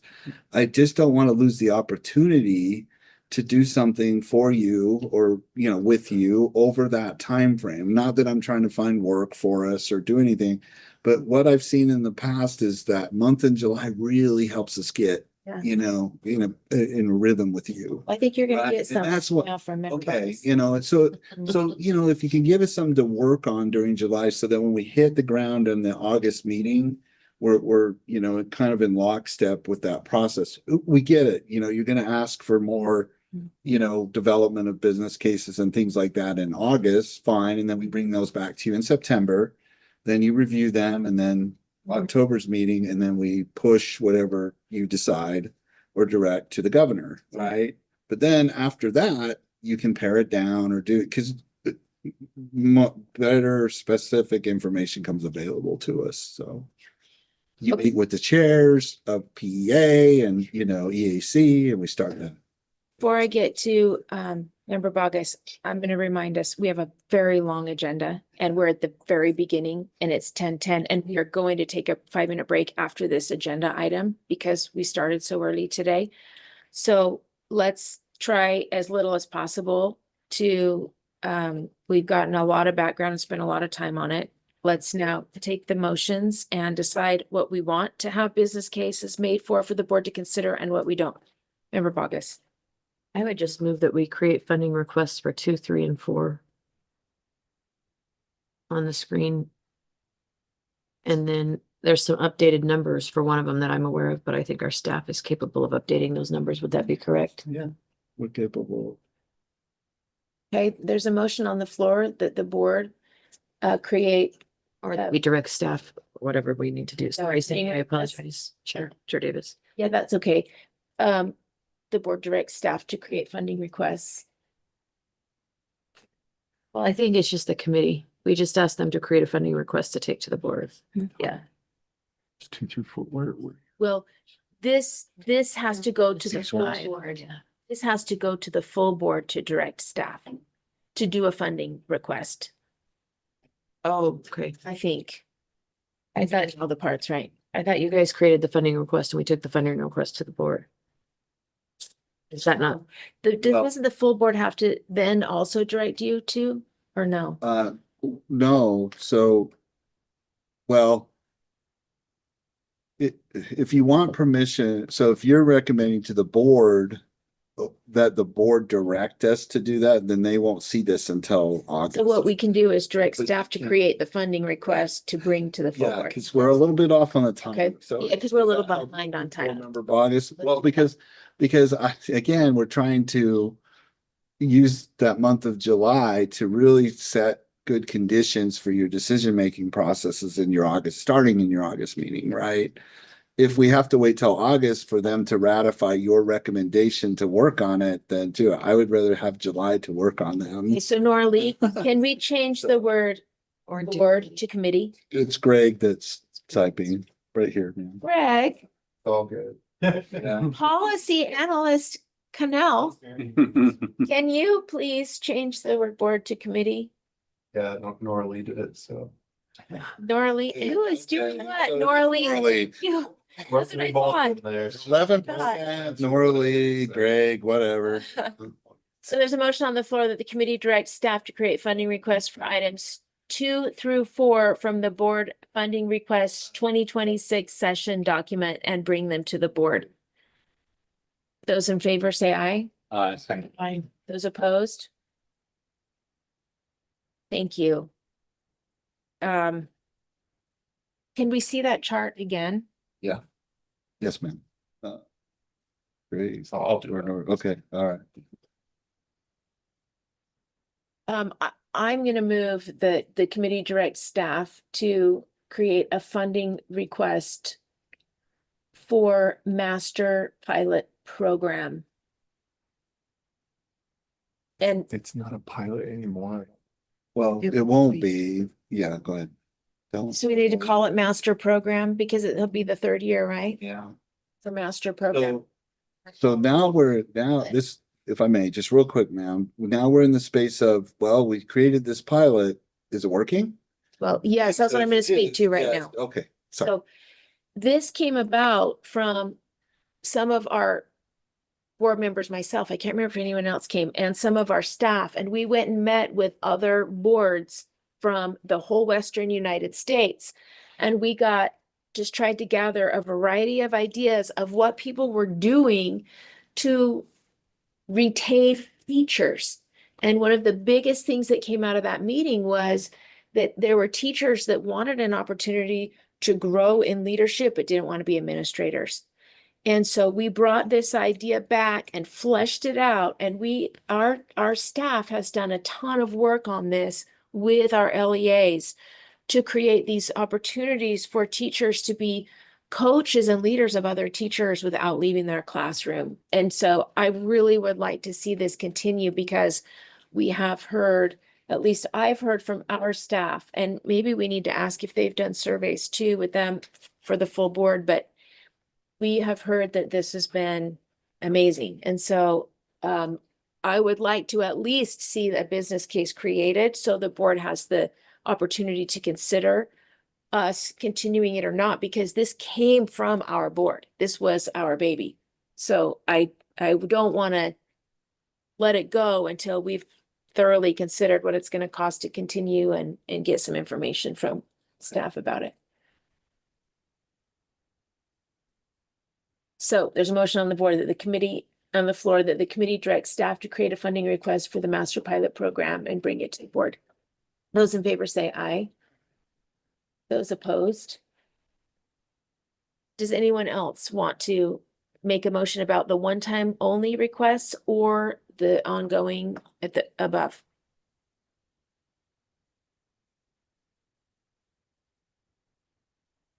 Okay, let's move on. Let's take our break. We're done with this agenda item then, if that's what we want to do for today.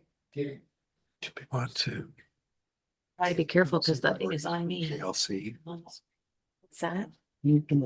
Consider any of those priorities from JLC. I think, well, we just did with the early literacy, but nobody moved it, which is kind of surprising to me, but I'm guessing it'll be moved in study session like that. No. Food that was on my stomach. He said that he said one-time funding was above and beyond the 11%. That's. So we Gilbert. address this question. I just wanted to. Not address that. I was gonna, that seems to be, they're asking them to meet the problem and I'm familiar with what it is. To call the people. Thank you. And then It's more of a working. it's early literacy, I'm guessing. So I don't think either that would settle. What do you mean by that? No, but from. So if we kind of a balance, what is think? Right, so it goes. Sometimes I get this like. Well, so then was I wrong by saying? But the ongoing capacity demand. I know that USBA. And It's a way to bank ongoing spending capacity. Either to collaborate with. And then when you don't need it Yesterday for and ongoing. going with, Today it's kind of personal. With the legislature. So that started the meeting, decide, I'll just go in the session. So our Locally need to use this, we have enough. elected by the. I stopped twice on the way to cover what we need. Well, okay, so then was So I now, wrong like, thing? Any of this work or basic? Based on what you- These are peanut butter pretzels, but I'll be honest, I'm two of these, but taste one. If they're nasty, throw it away. They're not, I don't know how they are. I don't need very much. Be a little I eat too much.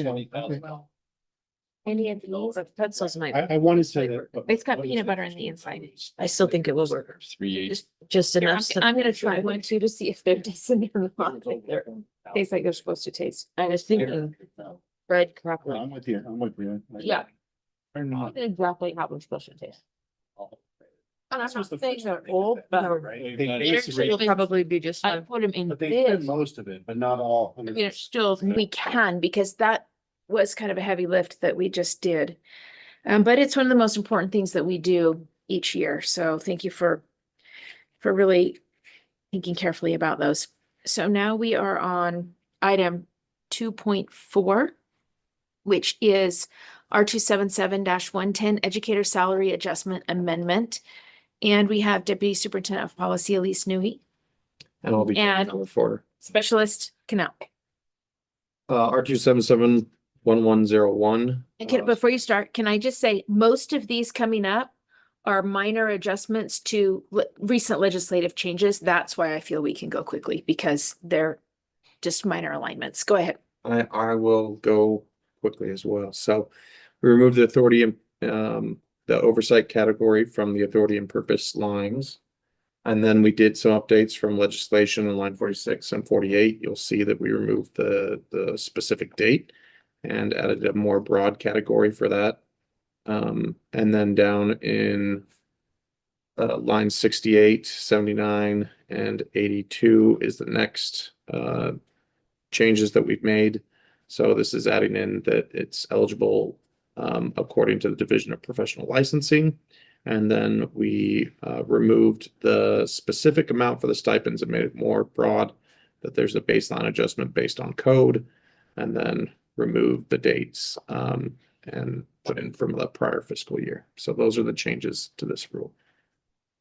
Looks good. I have a question. Motion. Okay, Sorry. question and then a motion. So I'm wondering in 69 and 70, such as, if that can be my question, who would be licensed by Doppel that couldn't be licensed by USBE? I can answer Go that. ahead, Sam. So House Bill 374 from the last session removed speech language pathologists and audiologists as licensed by USBE. They're now Doppel licensed, and that's the reason for the change here. And this is the ESA, The educator salary, They $1,000 something. right? They included the Doppel licensed people in the educator salary, right? Right, but they prior were licensed by USBE, and so we need to just change the rule to sure that they continue to be eligible. Take a motion. Okay, I move that the committee approve R 277 -110 educator salary adjustment draft 1 on first reading and forward to the board for approval on second and final reading. Thank you. There's a motion on the floor as stated. Those in favor say aye. Aye. Those opposed? That passes unanimously. Item 2.5, Carson Smith Scholarship Funding and Procedures Amendment. Policy Analyst Greg Cannell. In this rule, we've again removed the oversight category. And then if you scroll down to line 75 and 79, SGO stands for Scholarship Granting Organization. So this just ensures that before a scholarship is granted, that they ensure that there's Utah residency, and also that the deadlines are met by the parent and student to be eligible for those scholarships.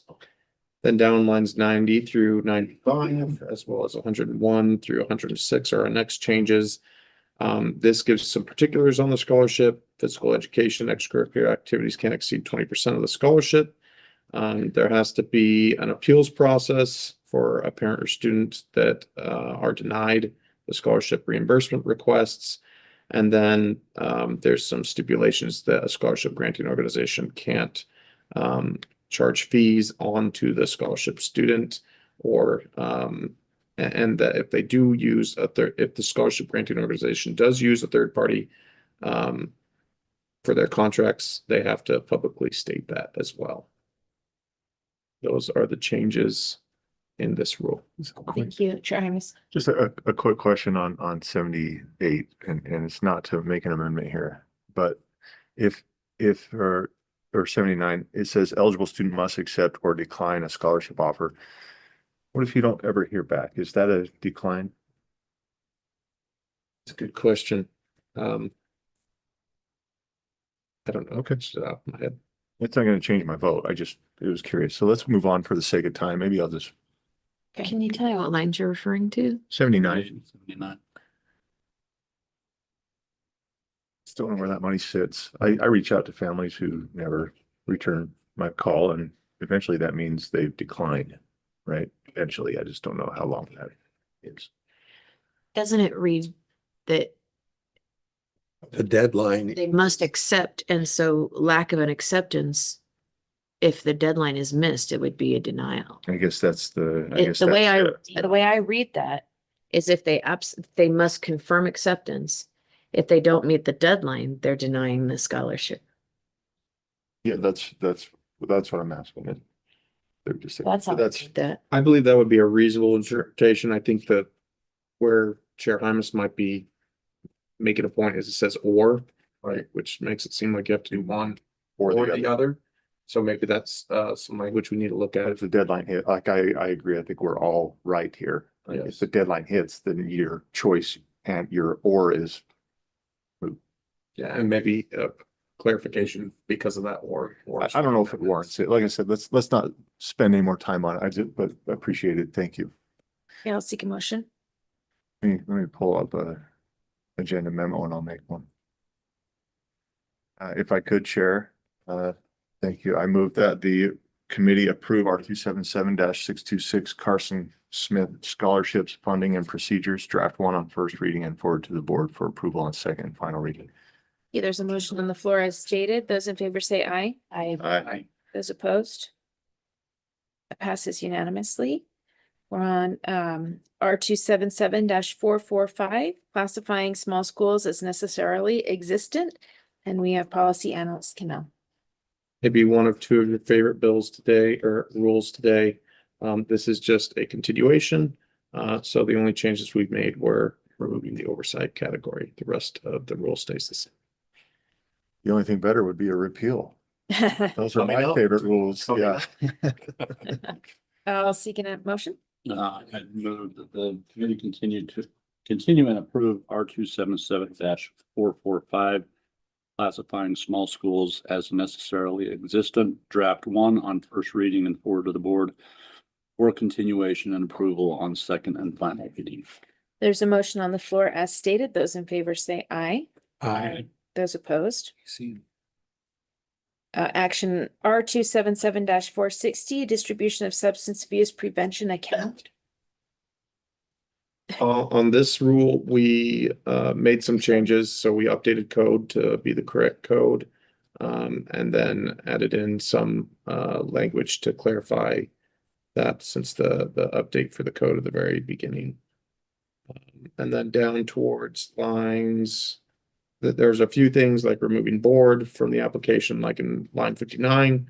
So now it reads that the superintendent, meaning that staff would then be able to do those actions. And then updated codes in line 77 and line 80, removed the repetitious rule reference to this same rule by adding in just rule instead of restating the code or the rules number.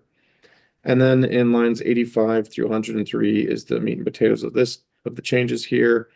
This was just updated to give more clarification on the end of the year reporting. It removes the specificity of July 1st and removes some of the requirements to be more broad and that the LEAs have to report on the use of funds, including data demonstrating their effectiveness. And then repeals lines 98 to 103. It is in code 53F-2525. They have to report, do the report. From what I'm seeing in this rule, yes, and I would have to look closer to give you more information. We didn't add to it. It's exactly as much as it's required in code, right? I believe so. I did not drop this particular rule, so I would have to look into it more to answer that. Are we losing money here? If I jump back up to 12 and 13, we're removing a code. We're updating a code. It says which, and it used to say provides for funds for the substance abuse, which I would guess the code did or the legislator did. Now it just says directs the board to provide. Is this costing us? I mean, I don't know if we have a choice in that. Just nice to know when. Well, so Madam Chair, to the question, I don't think it's costing us, but maybe it's not the most efficient. Can we scroll to 12, Yeah. line 12? Is that okay? What are the financial repercussions of that? I mean, is this one of the things, if we really like this, are we now going to have to say, hey, legislator, you remember you used to provide this and now so we need money to provide, you know, we're in. Hi, good morning. I'm Clarissa Stebbing, Prevention Specialist. Primarily responsible for substance use prevention here at the State Board of Education. And there is funding that is allocated for this specific rule. It's not a lot of funding, but there is funding associated with it. Some of it goes towards my salary. And then we also have funding that goes towards a grant. And so just to provide a little bit of context with this rule, in the 2023 general legislative session, House Bill 16 passed, which established funding for the prevention block grant. And as a result, LEAs now have the option to apply for either the prevention block grant or the substance use prevention grant, which is this rule. And both applications are released at the same time. It's a small pot of funding that's related to this specific rule. Like I said, the applications are released at the same time. LEAs choose which to apply for. To date, they have chosen to apply for the prevention block grant, and we have used this pot of funding we've braided those funds and distributed that through the prevention block grant. And so the changes within this rule help align the reporting requirements to the reporting requirements that are found within the prevention block grant, which is outlined in statute. Thank you. And I think I understand the reporting part of it. And I think I'm hearing, and maybe Deborah, you heard something differently, where it's still being funded. Yeah, Just not as directly as what we're reading here in the rule. Correct. I think what this piece here that's crossed out is referring to is there used to be a substance abuse prevention account specifically as a fund for that money. It actually has been reappropriated under income tax funding. So I think this is what that's referencing. Thank you. Thanks, Chair. But this doesn't mean we have to provide it if the funding goes away. This isn't making us, but if we lose that funding, right? The way it's worded here. Funding goes away, the It's program goes away. usually. Okay. Yeah, we would have to look at like a legislative request and Right. something. to Okay. say, yeah. Any motions or any questions Have a about the motion? applications or reporting? Do we want to just make a note to Clarissa, thank you for joining us, that if, whatever's required in code, if we just don't go too far beyond in the application process or the reporting process, because we're trying to narrow those down rather than expand them. And each one that takes, 10 minutes when you have 100 of them and you're trying to follow them, it all adds up. Thank you. Member Booth, go ahead. Move that the committee continue and approve R277-460 draft 1 on first reading and forward to the board for continuation and approval on second and final reading. Thank you. There's a motion on the floor as stated. Those in favor say aye. Aye. Those opposed? Here to repeal. And Matt, you'll see that one come up in our reports and requirements task force, because we're trying to find a way to add some reporting, but do it because of a legislative task force, but do it in a way that makes sense for LEAs. Yeah. Item 2.8, professional staff cost program. I have 3 names on this one. I'll do it again. Okay, thank you. And I will mention that I did look up the code and those reporting requirements are listed in code. So Okay. Okay, thank you. As for R277-468, this is the repeal. 8-6. Right. 486. This one is being repealed completely. Great. I'm seeking motion. I move that the committee repeal R277-486 professional staff program on first reading and recommend the board repeal the rule on second and final reading. Thank you. There's a motion on the floor as stated. Those in favor say aye. Aye. Those opposed? And as we're going quite quickly, if you have something, please jump in. Don't let me move too fast that you don't get a chance to speak. Item 2.9, R277-108, annual assurance of compliance for local education. Didn't we just do this? No, we did the We looked at the document. assurances. We didn't But do the not rule. Yeah. Okay, policy analyst, Canal.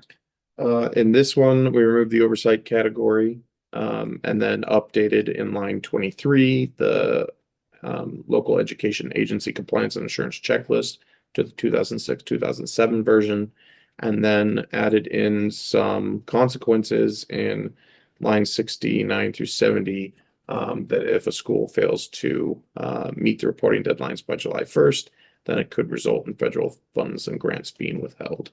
And you said 2006, 2007, but you mean 2026 and 2027? Let me try that again. It's okay, you don't have to. I'm just clarifying for the, okay.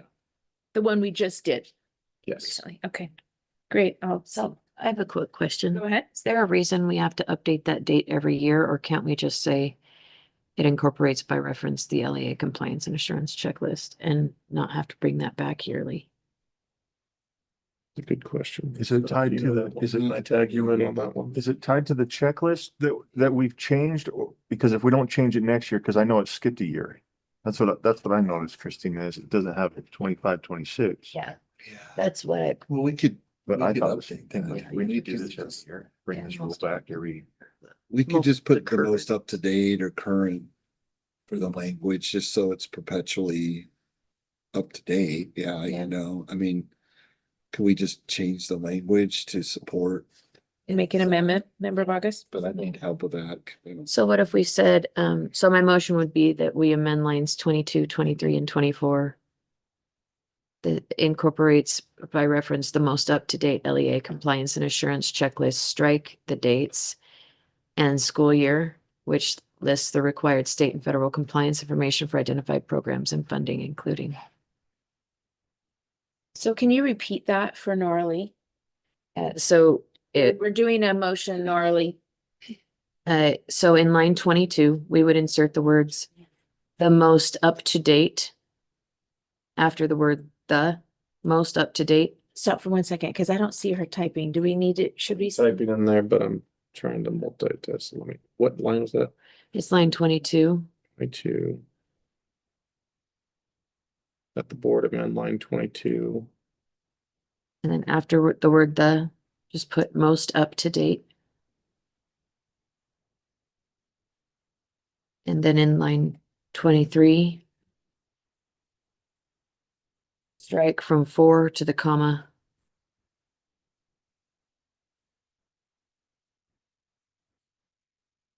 And I think that would do what everybody wants it to do.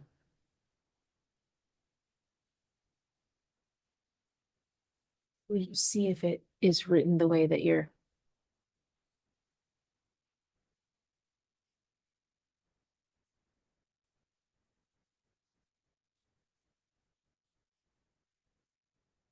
Oh, strike from the word for to the comma. So for blank school year would be stricken.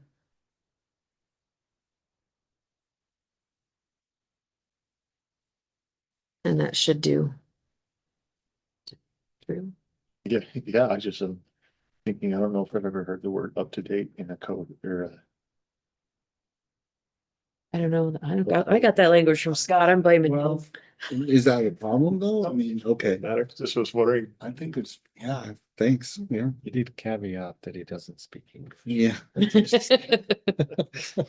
So I just think that helps, I think. we do this about the same year, the same time every year. Look at it after the legislative session. And the assurance document comes directly after the ledge session, and it would avoid bringing this rule back next year to change date. Does that read right? Christina? Sorry. I may have a kink in the plan. When did Elise get here? When did you come in? I'm just kidding. We were on a roll. Here whenever they're Can we welcome Elise now to the? Welcome, Deputy Superintendent Newey. We're always glad you're here. Is this about the, is it an incorporated document? And so according to the rule manual, you have to have the year date. Of the incorporated document. We had this issue with another one and we tried to, and OER said, no, you cannot generalize it. You have to Oh. have those current. I still blame Scott. Then let's just pull it and be done, because that amendment is needed. Can I ask a quick question as well then? On the other lines, failure to provide assurance document. Do we have a lot of schools who are missing the deadline? It's fairly. very few, and we've what's the right word? We hound them Okay. every day, twice a day, 3 times a day if they're getting close to the deadline. So it's very few. I think last year there may have been 2 that were a few days late, but And that's why we wanted that in the May, you know. Yeah. Something to, that's But even the May is simply a federal. funds Yeah, are- oh, yes, for the, yes. And I will just say, if you're hounding those that haven't turned it in, I'm guessing they appreciate that. Cause look, especially our small LEAs, they're wearing a million hats and the reminders, I'm sure, are appreciated. Yeah, some of the issues that have occurred have been, transferring an executive director at a new charter school or something like that. But it is important because they can't, if they don't do those assurances, they can't incur costs, as of July 1. And so they can't incur costs or be reimbursed for costs until they have those assurances for that specific fiscal year. Okay. So if they don't do it till July 15th, they can't be reimbursed for any of their staff that was July 1st to July 15th. That's incentive to get it done. Member Kelly, Vice Chair Kelly has a motion. Yeah, I move that the committee approve R277108 annual assurance of compliance for local education agencies. Draft 2 on first reading and forward to the board for approval on second and final reading. There's a motion on the floor as stated. Those in favor say aye. Aye. Those opposed? Thank you. We have R277-465 cardiopulmonary resuscitation in schools. So for this rule, we added in also the cardiac emergency response plans. You'll remember last month we had the grant rule that had the grant for this cardiac emergency response plan grant. This is a rule that then monitors those plans. The reason why we split them is because the money and funding might go away at some point, but the impetus to have a plan would probably still remain. And so we could then repeal that grant rule and keep this one. There are some changes to the CPR parts as well due to funding no longer being available for the CPR requirements. And so you'll see that also in the rule. And so we've added in a few definitions. I will draw your eyes to line 24, where we've defined the CERP plans, the cardiac emergency response plans, in accordance with the state code. And then line 26, emergency response equipment. And then also line 34, medical supplies. These are referenced down below for the CERP plan. And so these are specific definitions based on code and based on our specialists, Kendra Muir's experience in working in the medical field. And as we get below, you see why those are important to be specific. We have changed a little bit on the CPR training. It says if you receive the funds in line 51, then you have to do the requirements that come with receiving those funds. So we want to make that clear that if you don't receive the funds, those requirements don't necessarily apply to you. In line 60, we want to make sure that it was clear that they're getting hands-on training on the CPR. That's with the dummies. Most schools have dummies now that they can use for CPR. In line 67, we added in subject to legislative appropriations in case the funding comes back. And then in lines 99 through 115, this is the, or 99 through 121, this is the cardiac emergency response plan compliance and monitoring section. So we've listed the code that the CERP comes from that has has all the requirements for a CERP plan. And then in addition to that, because the code gives USBE the opportunity to monitor, we've written in some rules on how it'll be monitored. Right now, it's required that the CERPs are both reviewed and updated by June 30th annually. This coincides with line 20, which is how it will be monitored through the school health workload report. We're going to add in some questions to make sure that these CERP plans are being reviewed and updated annually. And that due date of July 30th is the same for that report. And by that meant June 30th.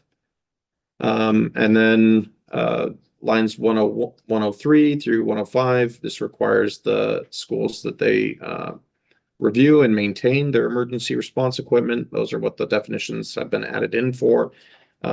the reason we put this in is if you're using Band-Aids, you're using gauze, but you're not replacing it, at some point, you're gonna hit an emergency and you won't have it. So make sure that while they're reviewing the CERT plan, they're also reviewing their stock, and making sure that everything's good to go there. And then also, part of the CERT plan is to designate those that have CPR certification. And so in 110 through 112, making sure that those that are designated for the CPR certification and are certified at school, we have that record on file, and that those certifications are kept up to date as well. And then lastly, we added in what the CERT plan could include. This is according to code, and then the way that the USBE will monitor it, once again, is the school health workload. So the report is in our rule, is that right? And according to this, the school health, sorry, the very last line, we were just on 121. Is that our rule? Yes, that is our rule, Within the school health workload report is outlined in our rule. but it's a different rule, not this. Yeah, right. I'm just Okay, wondering yes. if we can. Obviously, reporting requirements is on. Do we put it on an assurance document instead of Yeah. have a report is the reduce question. it. If it's not required by code. Kendra Mir is our specialist, and I'm gonna put her on the spot. What do you think? As far as putting it, having them do their annual assurance documents. You can, is it something they can mark on the insurance document instead of having them do a report? Because there's an initiative of our board to try to reduce the reporting requirements on the LEAs Yeah, the in general. Well, the report is already required and it's tied to monitoring for a lot of other state codes like vision and all of the codes that say they have to have policies and. So it's a piece of that report, like a check in that It's- report. Yeah. I see. Okay. Man, Go ahead. all this new language, but many of these things are not new, right? We're doing these things anyway. I just want to make that clear. Like this is not a huge shock to LEAs doing a lot of these things already, from my understanding. And we did, may I speak? I'm sorry. Yes, please. Yeah, Kendra Muir, school nursing wellness specialist. So we did align it with as many other rules and laws that were out there already so that they all align, just to sort of help clarify for LEAs, make it easier on them. And if I might add to what Kendra said, working with her, she was very, not Accommodating. but she knew there was a lot of rules out there that had to do with the same subject that sometimes get lost. Mhm. And so one of the things that we try to do is tie them in here so that it would be another way the LEAs could view those and remember, oh yeah, I have to do that, or that also applies to us. And all these are in code. Yes. Okay. Thank you. Okay, I'm looking for a motion. I move that the committee approve R 277-465. I don't know if I could say this word. Cardiopulmonary. Cardio, it's the mouth thing. Cardiopulmonary Want me to do it? resuscitation in CPR in the schools, draft 1 on first reading and forward to the board for approval on second and final reading.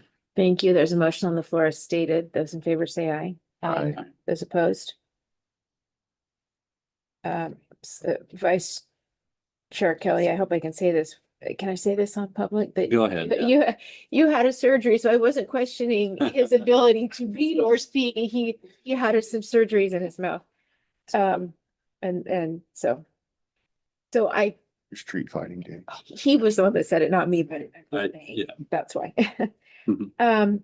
R 27927 I was questioning my ability to say cardiopulmonary resuscitation, with my 5 times fast. mouth. Yeah. So we have Deputy Superintendent Newey for Children's Student Success Act. So much, Chair. All right, so R 277-927 is our Teacher and Student Success Act program. So this is the TSSA plan that schools and LEAs work on. This is being brought to you because there was legislation in the last session. So SB 241 is the early literacy bill. And one small portion of that bill, at least text-wise, was that if a school or an LEA has found that their students do not meet the minimum threshold for students reading on grade level, they would need to use 50% of their TSSA plan to do reading interventions. So we wanted to include that in this rule so that that was clear. So as you look down through the rule, just to walk you through some of the changes. There were some changes in definitions because that code does restrict what that 50% of the funds can be used for. So we want to be clear on what those things are. So you'll see on lines 41 through 47, well, 45 are interventions that would be allowable for the use of these funds. So evidence-based literacy strategies and early literacy strategies. We also, with lines 46 and 47, are just clarifying there's some terminology that's used throughout code. We want to make sure that that's included. So that's 46 through 47. That's not new, but we're making it clear. And then if you go down to, I would say line 88, this is the meat and potatoes of the rule change. And this is where it states that before an LEA governing board can approve the TSSA plan, they need to ensure that these students are meeting that threshold for grade level. There's not an inclusion of that 50% provision within the plan. So just that governing boards need to look and make sure that they're meeting the law. Now here comes the decision for you all. So in 241 and in code, it is not super clear which years schools need to start implementing this. So many schools do their TSSA plan during the same timeline as the trust, for example. So that means that for the next school year, they have already done their TSSA plan and gotten those approved from their governing board, as an example. This law, 241, goes into effect July 1st of this year. So the question has been, and back me up if there's anything I'm missing, has been, do they have to do that right now? Or is it in a few years when they're held to it? We're moving on now. No, you can't. Our budget's due. Second. Exactly. So that's some of the questions that we've had. So staff have put together, if you look on the motions doc, if you want to pull that up, whoever is driving. Chair, while we're pulling it up, I mean, there's room too for you to interpret this to where we could kind of step up to the 80%, like 50, 60, so I mean, there's some options here for There's, so the legislature think that we have room to step up yes, based on yeah, intent of I'm the, talking with the LFA and the bill sponsor. I feel pretty confident that they're not, yeah, I don't think they want us to, they want you, the board, to. is it Senator Milner? Yes. Tricky part is So, Milner yeah. will no longer be in the legislature. So we're so- having to kind of walk a line of Fair. Intent. we'd love to get her feedback on what she intended, but also we're stuck with what is in the law. So I feel pretty good, pretty confident Okay. that she would support that graduated Okay. process of, moving, and then LEAs could move that way too, and it could create more of a uniform. Okay, so how much flexibility do we have then? But this is the suggested motion. this was the suggested motion.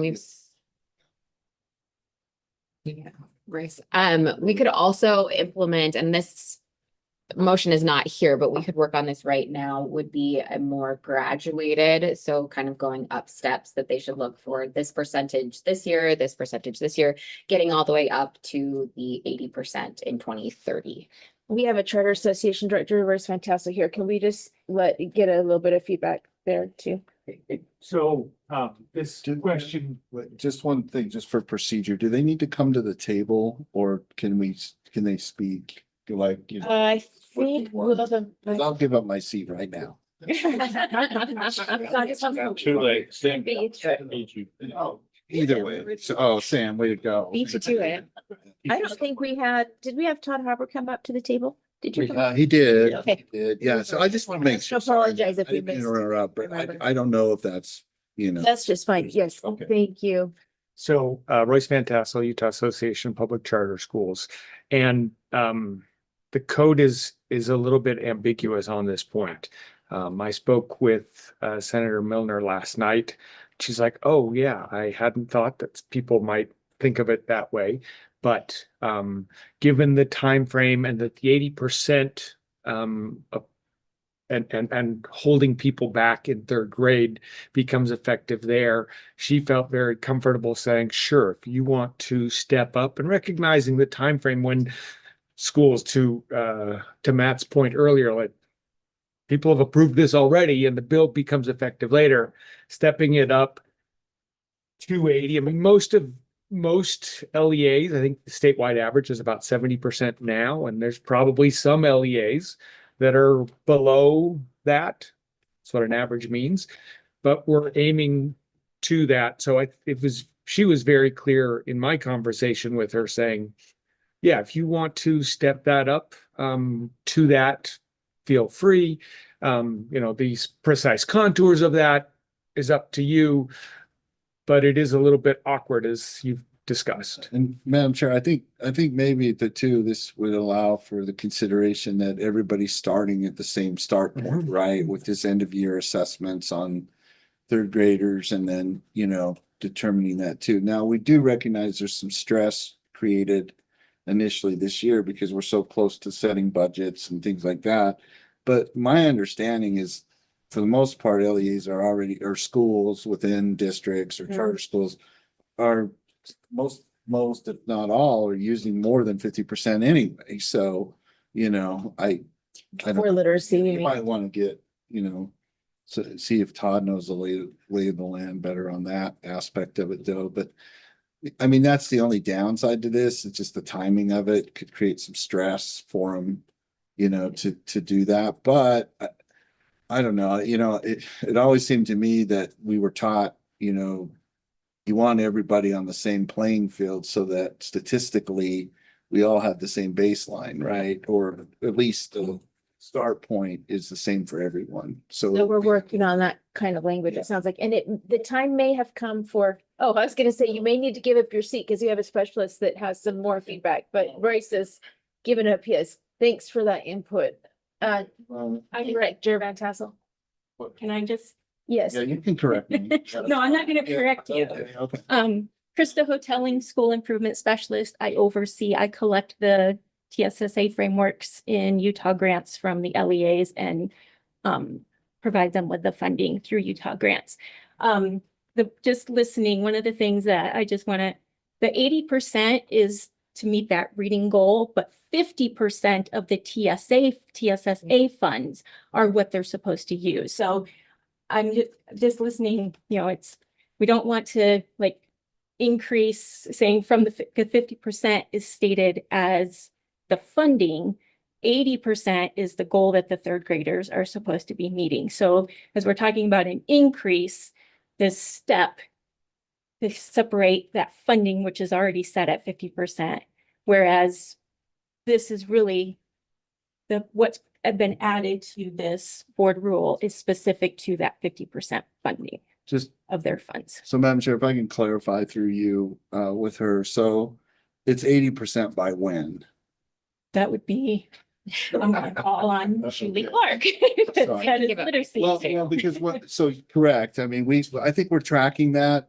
But what we were talking about is that if we step this up or the graduation, they gradually do it so that, local education agencies can decide based on their end of year assessments, right, of the students that, well, hey, we're below 60%, 50% now, so we'll use 50% of it.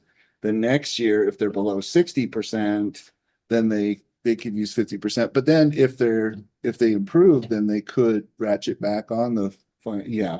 So that's what we mean by that. But that's a great clarification on the difference between 50% of the funding versus 80% of the mark on the wall. But I think it would be a value add if we knew by when is the expectation that kids will be 80%. So the goal does go into effect July 1 of 2026. So because of the bill that piece does go into effect. So we will be monitoring and looking to see what LEAs, oh, sorry, I forgot to introduce myself. Julie Clark, P through 12 English Language Arts Coordinator. So the bill does state that the goal goes into effect July 1, 2026. So 80% of our third graders are expected to be reading on grade level, which is at and above benchmark, beginning this summer. So we will start looking at that. Yes, so like it goes into effect this July 1. So it will start monitoring that based off of the 26-27 school year data. Does that make sense? Then the following year, Yeah. they'll need to use the 50%. So they're not. that is up to you to decide. Yes. So putting it into board rule, we did want to add that first bullet there where it says during the 26-27 school years, that the LEAs can amend their framework if they choose to allow 50% of their funding this year. But that would take an amendment to their framework because most of that is already done. Or it would allow them to wait and do that with their framework going into this next school year, and adjust their framework then. The tricky thing with requiring the 50% of the funding to be used this year is that LEA data for the Acadians assessment is due to us June 30th. I think we've decided not to do it for this year. And so Matt's good on that. and we don't have cleaned up data until after, like it's not, cleaned up data doesn't come out until August, September, which is too much of a burden to require that this year. So what you need to consider is kind of what was being discussed here is, do you want to put into this rule that down there at the bottom, 50% of the students, or if 50% of the students are reading at grade level, then 50% of the funding needs to be used. The next year we bump that up 65%. So there is that gradual increase to 80%, knowing that the goal already does go into effect this year. So it's just, who are you going to require to use 50% of the funding and when? Does that make sense? Based on which data? And based off of which school year's data. So yeah, there is that there. So what do you recommend? For all fairness to the LEAs, I do recommend that there should be potentially this gradual increase. I would also I would love to tap into Chair Hymas's, experience of being a charter school leader. How do you feel what is fair to you in the school system as well? I would love your opinion on that.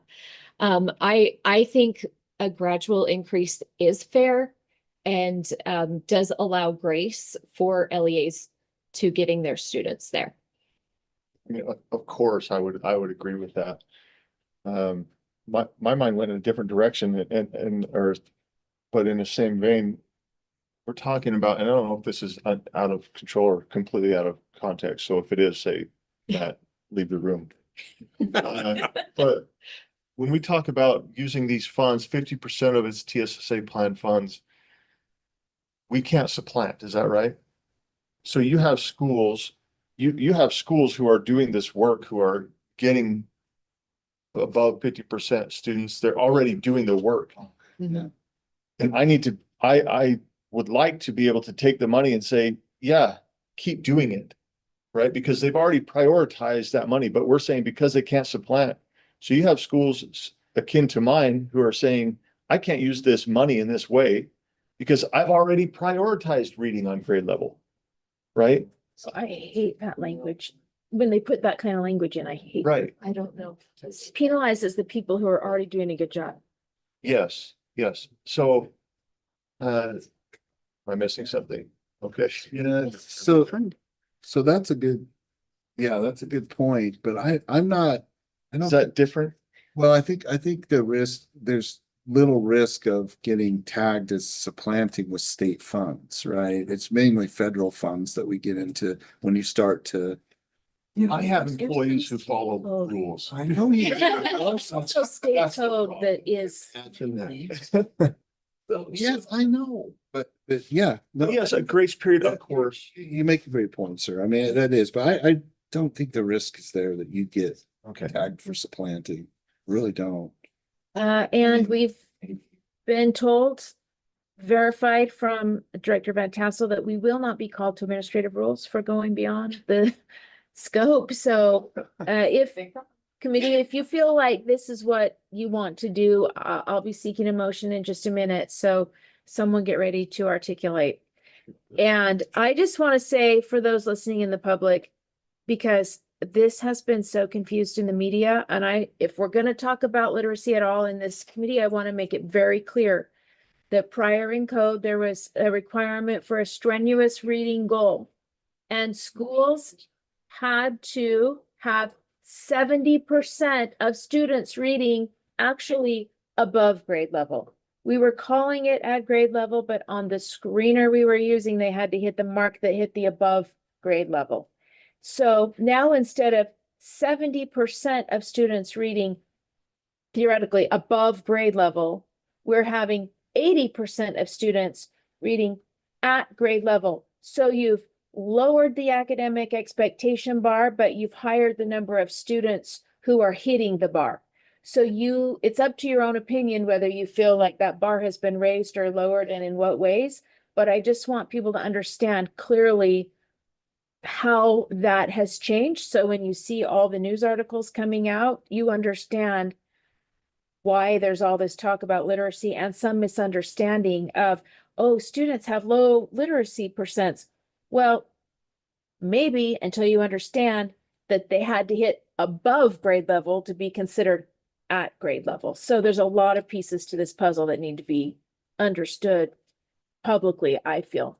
I would love to add to that as well. When we say students are reading at grade level, and a lot of the times in the media, when this bill was being run, it was saying that 50% of third graders are reading at grade level. And I feel that a lot of people in the public maybe understood that to be either only 50% of our kids can read, which is not true. We have kids that can read. We have lots of kids that can read. They may not be hitting that above or at benchmark, but they can still read. On the screening instrument we were using. Yes, correct. So I do just want to make that clear as well. It's not like we were drawing a line in the sand saying that 50% of the kids can read and 50% of the kids cannot read. Would you? I would agree. And I've had to help people understand that as well. You walk into a school, you're going to have 99.5% of the kids reading, right? It's going to be severely. It's where are they disabled, right? Yeah. That maybe can't, but yeah, close to 100%. Yes, I think it's a very common misconception, and I'm having to correct that as well. Yeah. Okay, thank you. Just wanted to add. Yeah, our schools are doing great. They really are. They are doing great. 50% sounds bad. It's like, Yeah. well, And if I have the opportunity to share really quickly, I sat in a meeting with our vendor, Acadience Reading, and they commended us on the outstanding achievement, especially in our kindergarten space. They said our kindergarten compared to national kindergarten is doing things that is not happening around the nation. We are far exceeding the outcomes in kindergarten than any other state. Was that prior to letters training also, or is that after letters training? This is interesting because they said something happened about 2 or 3 years ago where all of a sudden you were like same place as everyone else in kindergarten and now you're above. And I said, we made 2 changes around that same time. We offered full day kindergarten as an option for parents, and we provided letters training to our teachers. Bolak, Yeah. hope you're listening. Since you're doing a literacy audit right now.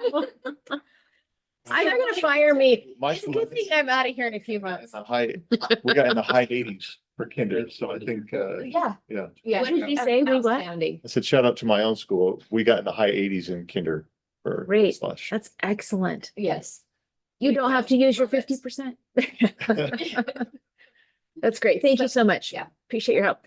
So who's been working on which motion we're going to move forward here? I think the first one is the best motion to. Okay. Could we scroll down a bit so we can see? Are you talking about this No, with the A, B, and C or the one prior? Up top, it's the very first one, I think. The most broad? Does that reflect just out of curiosity, there's nothing on the table yet, but does that reflect the, Well, this actually would be fairly, sorry, my apologies, Chair. This would start the full implementation of the 50% starting the 27-28 school year. Based on 80%. And to me, that seems fair considering we have done such a big push in literacy. I mean, this is not like schools are being blindsided with literacy expectations in a single school year. I mean, this has been a push since. Yes, What, 19? We changed the bar and this is about, and that they've got plans made for their TSSA monies. So yeah, that I think is That why. it extends that plan to next year. This would be a May for this upcoming school year. And then starting next school year, the 27-28 school year, their TSSA plan would need to reflect the full 50% of funds used if they do not have 80% students on grade level.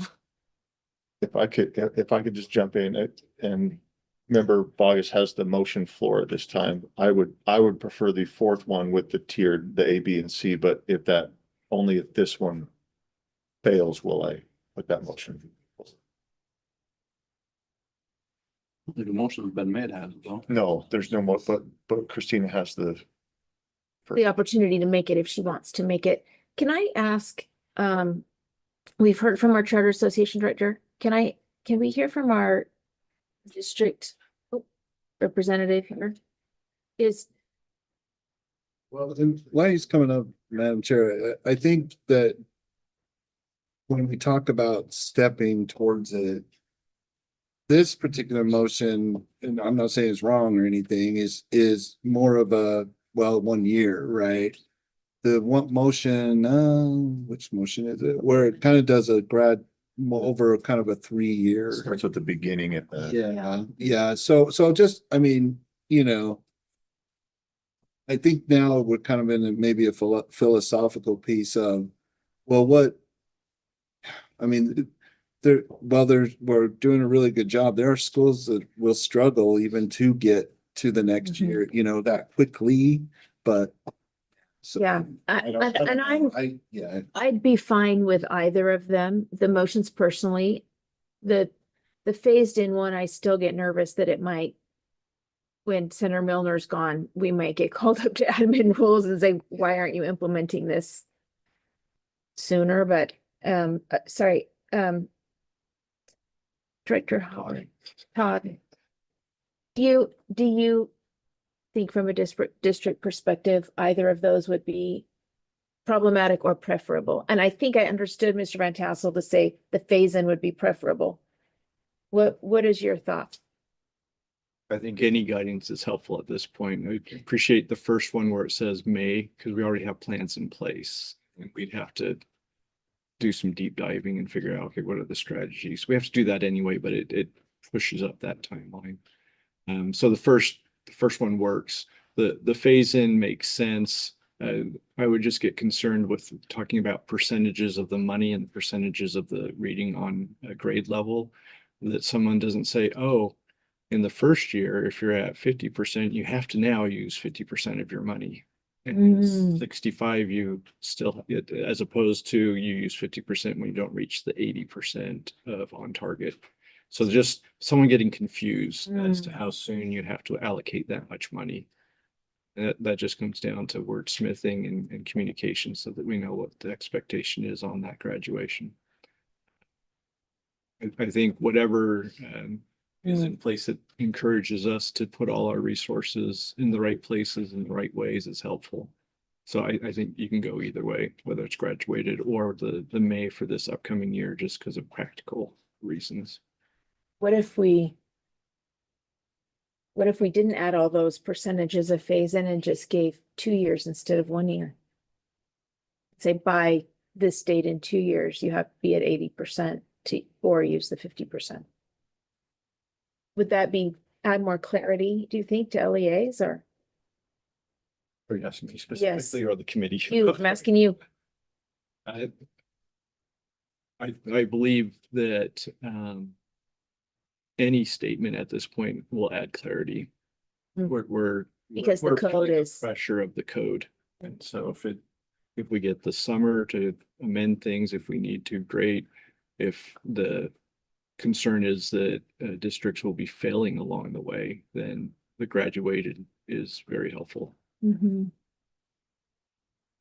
the graduated gives 3 years In this. in this scenario.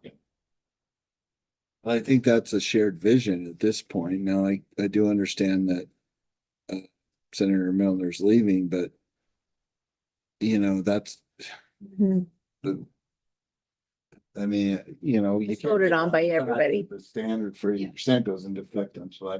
When we get that, then I think there's some understanding and stuff of, you know, we're going to see different levels of capabilities with LEAs to get. We know they're not as of July 1st, 2026. So I think the decision is how much time do you want to give them to, some will be able to do it quickly and others won't. I mean, that's just the way it is. So I think by a phased process over like 3 years, you're accounting for at least understanding and communicating that we get it. You know, not every student is the same. Not every, school is at the same point and do it, but I mean, we could get called on. You're right. Deputy Newing. I also would suggest at the bottom of this, there's another motion that would direct staff to do a policy change that would reflect whatever you decide here today that we could put into code so that it. That I would feel better about. Great. Then I think it takes care of both things. I think if you all make a decision today on what you would like to see moving forward, then we can help support making sure that gets into legislation next year to reflect that same. So that would make me feel better about leaning toward the phase in as opposed to the first. Christina or Member Bogus, what do you want to do? Do you want to move the first one or do you want someone else to move the second one or do you want? My preference is the first one, even if we change the year to 28, 29, whatever. My preference is still the first motion. And so I'll go ahead and move that and let the kids committee decide. Okay. I think it's just the top one. Second, just as clarification, the second one was just an addition about which data they should use. That was kind of speaking to what. Oh, so it's the first motion is the first two in black. Yeah, it would be these two together. That's fine. And I don't have a preference if we want to say, well, it still is 2 years out because we're in 26, 27, 27, 28. So we're still 2 years out in terms of they have a gap here. They have 1 year to plan and then they start the next. Yeah.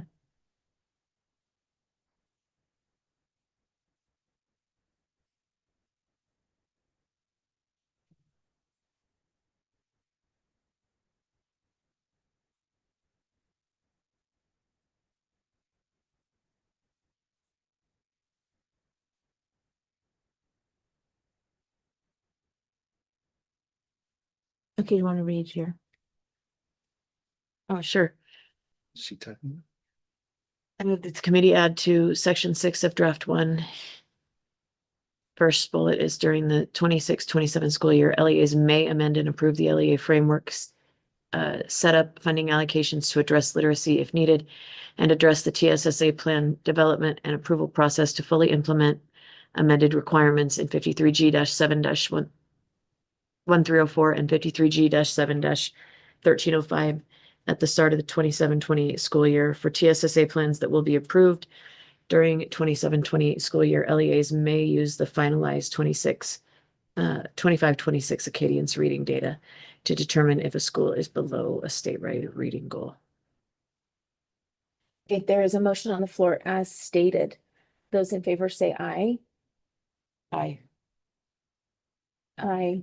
Those opposed? No. No. Actually, I think I'll be a no, if we can get the code changed to reflect the second one. So, okay. So that motion does not pass. Does anyone else have another motion? So I'll put one forth, but I do appreciate what selectively sometimes called Director Todd put forth here, and that, Yeah, the concern about the. yeah, I percentages. would love to clarify, Mhm. right, that, so if we can scroll to that graduated.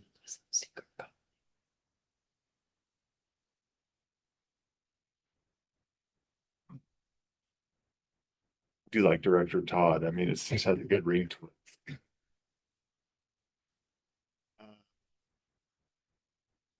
And if I could ask him to recall, I know I hate it when people do this to me, recall the language that he used for clarity. Todd, because I get what you're saying. If there's confusion there, are you saying that with each one of you, sorry, can I put you on the spot? Chair, I should be working through you. Can we use Todd to help get the clarity that he used earlier? Director Todd, can you come back up, Lisa? Yes. We're waiting. Exactly. 50% in 27. So at least 50% this year.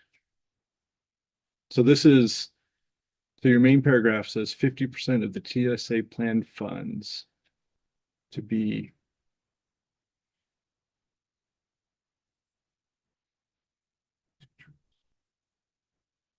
Because I understand this, I don't want to get confusion. If there is confusion of, even though the goal is 65%, they still have to pay 50% of the.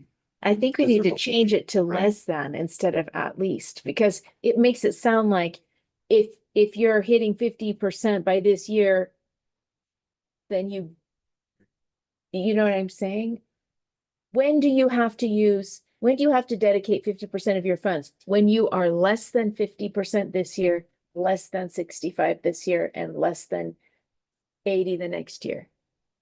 I think the correct grammar is fewer. Fewer would be fine.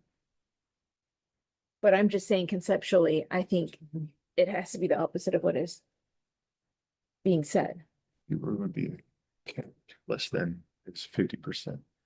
Percent would be less. Fewer would be a count. Because there's infinitely many possibilities under 50%. Don't the get math this teacher. technical stuff. It could be right. It just grammatically does not read right. I could be, I am. It's you're both right. It's less than 50% and it's fewer than 50 students. 50 objects. Because you've got students after the percent. So it just depends which one you want to modify, the percent or the students, but either one, I think. But Todd, does that, even changing that to less than or fewer, that doesn't clarify what? Let me read it in a way that you can either correct my understanding or it might highlight what I'm talking about. So the main segment says falls below the designated proficiency benchmark shall dedicate 50% of the TSA plan funds. Letter A says fewer than 50%. So what I'm hearing is if I'm fewer than 50%, I have to dedicate 50% of the TSSA funds in that scenario. And that feels to be more restrictive than what the law is requiring. I don't have to dedicate 50% of the money until I am fewer than 80% by whatever date we're going to choose here today. Does that make sense? So I don't want to be committed to 50% sooner than I have to under the law. Maybe that's a better way to say it. And there's no. But if you're no telling year in us the that law. you want to be more aggressive and that we have to commit sooner, that's your policy choice, but that's not how we in the field are thinking. We're thinking. The year in the code. The code just says, the amendment just says that it goes into effect July 1st, 2026. We would have to Yeah, change the amendment code, going a little remember? bit. That's, we would have to ask for a change in code. That was the, So it's putting it in, saying you have to have 80% today. Could be interpreted that way. Royce, would you like to take a seat? And this, I'm just saying this graduated thing I see what makes you're it say, I have to do that Director Royce. at 50%, not at 80%. So, and I, again, that's your policy choice, but that's not how we're understanding. We're like, hey, if we're below 80%, then we're committing the dollars. It might be 50%, it might be 60, it might be 72, it might be 79. But it's, anyway, so that's, what you're saying with us doing this, I gotta do it at 50%. yeah. 65% the next year. Or correct. Right. But you're saying as opposed to waiting till what year to hit the 80?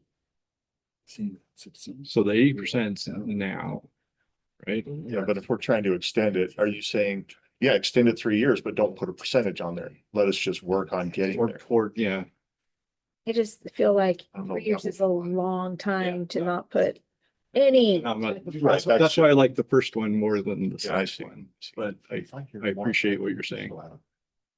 Told you so. Royce, do you have a thought? So I I, thought it was much better. I think part of the other confusion Have to use that 50%. people feel is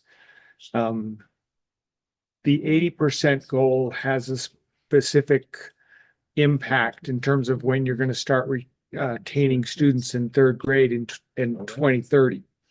And it is plausible to read that that same consequence is designed to apply to this 50%, which is why I had suggested graduating up to that, aiming to 2030.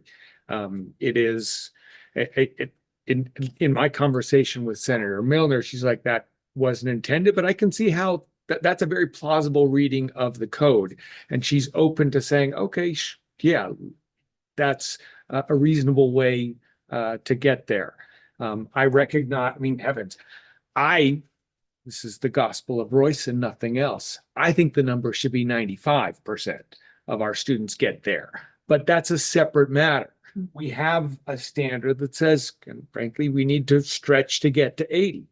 But I think it's wise to say, you have local control over how your funds are used, and we want you to get to this difficult thing. And many LEAs may say, we're going to use 50% already. If they're making progress to that, I don't feel like we should be compelling them before that 80% has this other consequence. 2030, Right. But did they put this into place to cut down the 2030 numbers? That's right. That's what It's unclear. And yeah, that's where, why I asked. You don't wanna Senator wait till- Miller that yeah. question and said, you've got sort of some weirdness. She's like, okay, you're right there. That's a reasonable way to read the code. If the board would prefer to have this graduation, then, she's okay with that. But I mean, I'm piecing all this together. This is an attempt. Yeah, we could go 80% now. Yep.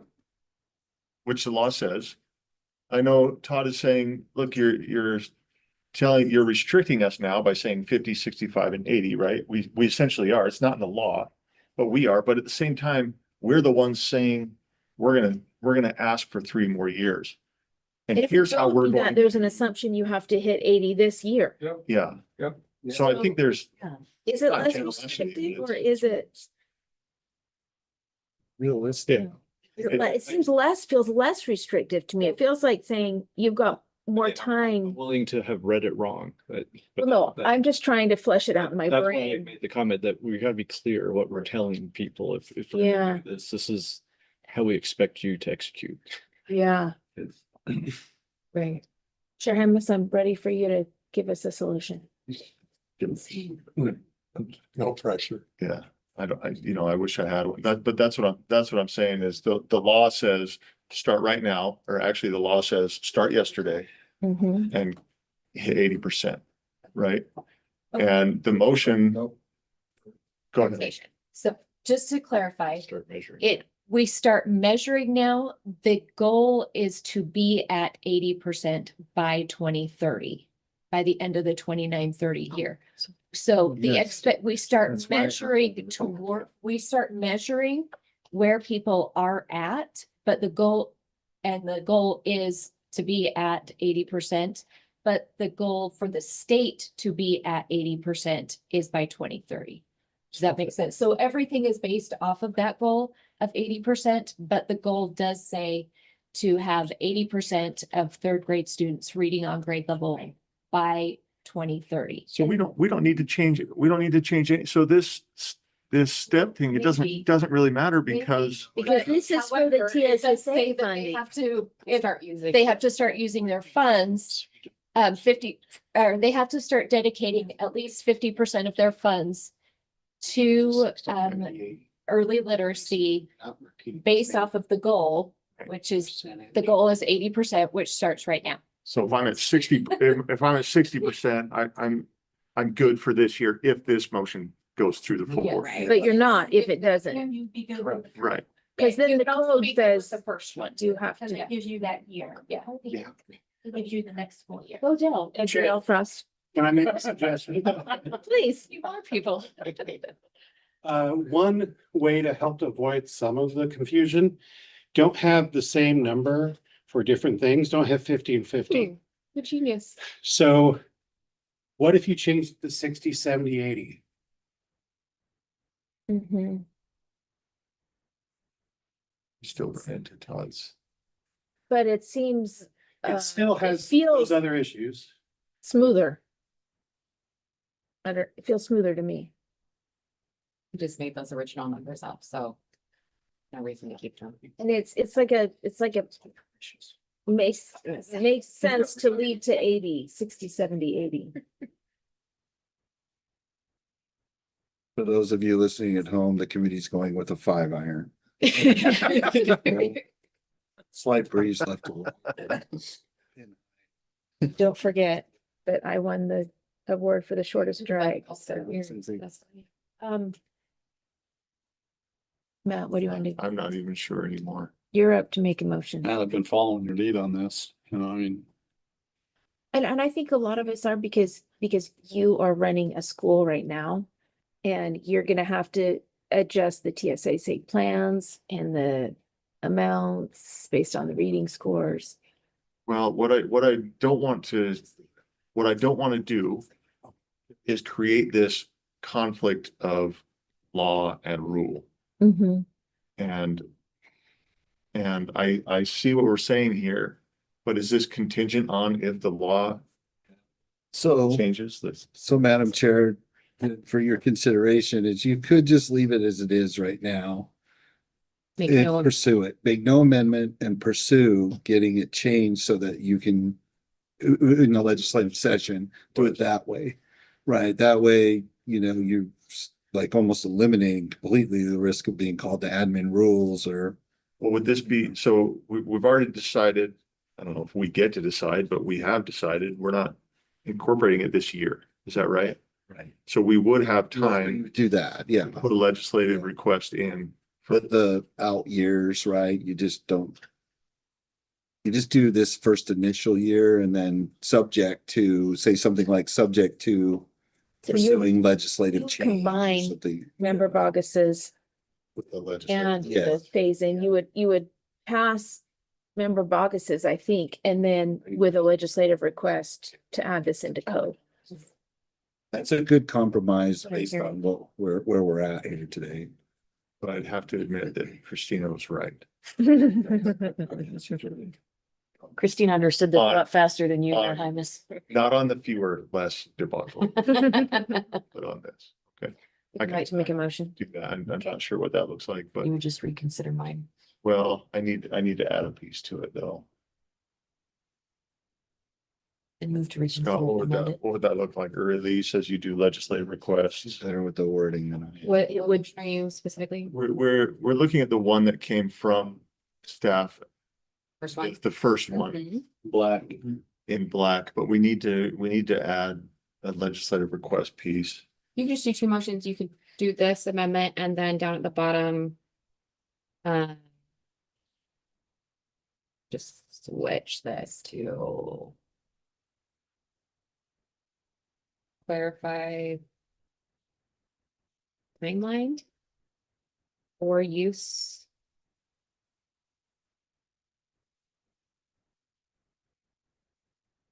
And then make the second motion that would direct us to put a policy request in place that would clarify the timeline. I will say, not to muddy the waters even more than they're already muddied, that if you had an idea of what you wanted, that would help staff in making our policy request of what we want. So if You want that? you do want this graduated approach. Is that what we want, Sharoness? I think. That's what, yes. Okay, as long as that's understood, then I can put together a policy request that would reflect that. So what that would look like in code. We need to say that in the motion or move that under that motion or something.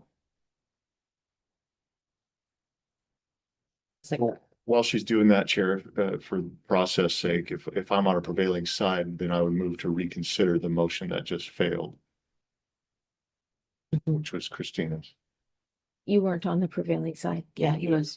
We all were, except for Christina. Oh, true. I'm thinking no is opposite of Yeah. prevailing. So that's my motion right now. Okay. is to Okay, reconsider. there's a motion on the floor to reconsider. The previous motion, those in favor say aye. Aye. Those opposed? That passes unanimously. So.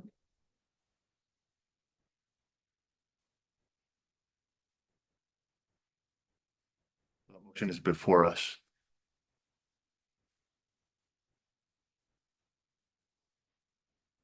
So who wants to restate the motion? Can you restate? Do you I'll want to restate it, sure. for us? You'd like this. I really do, actually. Um, the motion is that during the 2026-2027 school year, LEAs may amend and approve the LEA framework, set up funding allocations to address literacy if needed, and address the TSSA plan development and approval process to fully implement amended requirements in 53G-7-1304 and 53G-7-1305 at the start of the 2027-2028 school year. Additionally, for TSSA plans that will be approved during the 2027-2028 school year, LEAs may use the finalized 2025-2026 Acadians reading data to determine if a school is below the statewide reading goal. And then are we gonna amend? This is the motion. I would, it looks like it's going to be a separate motion. Is that right, Elise? You could combine it if you'd like. So Combine it. my motion to amend then would be to include that the committee directs staff to prepare a policy request that would clarify a graduated timeline for use of TSSA funds for reading interventions in state code. And that timeline was previously discussed, and this is not part of the motion, but speaking to that motion, that timeline. But we're gonna put the timeline in writing in it, right? Are we? We are, I think. You would like, okay, I'd like to read it. I don't know if we need to read it, but just, I think we just put as included or something. Since we've discussed it already.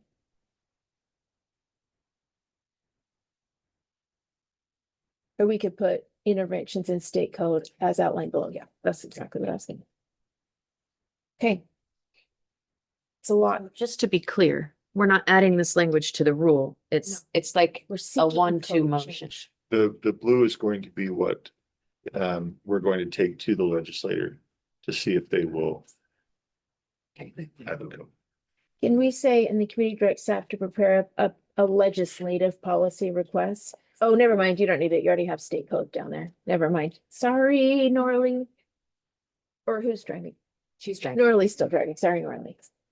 I feel much better about this. Good. Getting some legislative buy-in for the slower phase in. All right. There's a motion on the floor. You scroll up. There's a motion on the floor that the committee add to section 6 of draft 1 During the 2026-27 school year, LEAs may amend and approve the LEA framework, set up funding allocations to address literacy if needed, and address the TSSA plan development and approval process to fully implement amended requirements in 53G-7-1304 and 53G-7-1305 at the start of the 2027-28 school year. For TSSA plans that will be approved during the 2027-28 school year, LEAs may use the finalized 2025-26 Acadience reading data to determine if a school is below the statewide reading goal, and that the committee directs staff to prepare a policy request that clarify a graduated timeline for use of TSSA funds for reading interventions in state code as outlined below.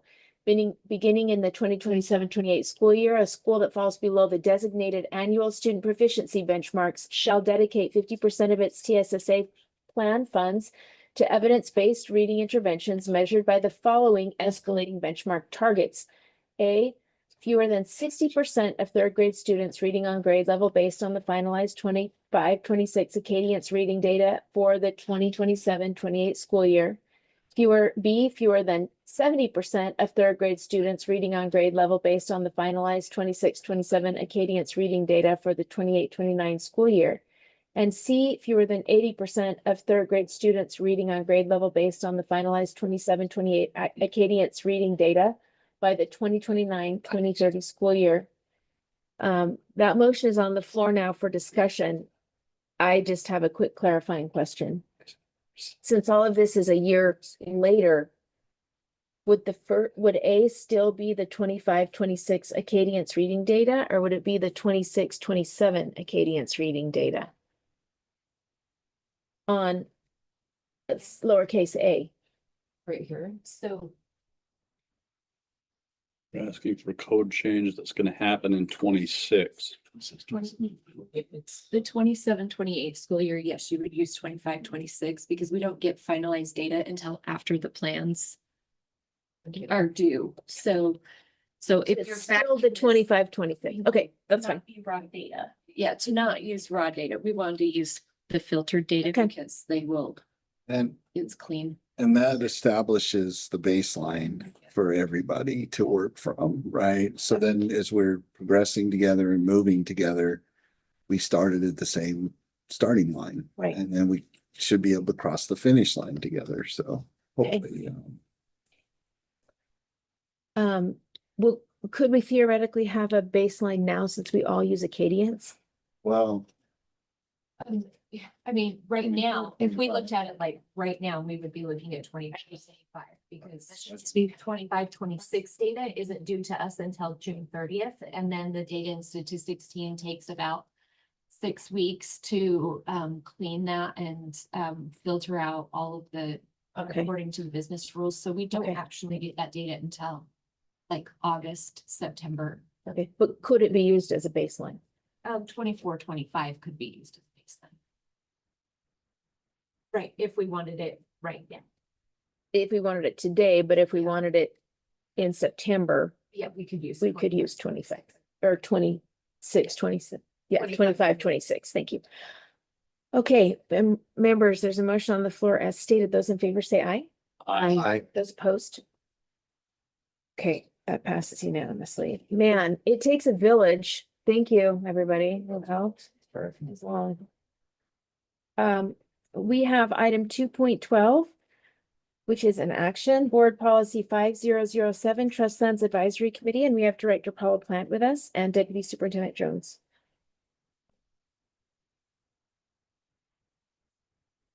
Plant, I'm the director of the School Children's Trust. This request is coming to you as a result of the internal audit that's being conducted on advisory committees. And I will tell you that there's just 3 words on the first page. They're proposed to be removed, and that's under little v with board approval. And I'll tell you the reason is that if you look up above where it says II, it asks us to solicit feedback from everyone before we bring proposals to you. And so historically, we have been doing that and organizing loosely formed groups that could provide comment, especially when we only have one individual representing an interest.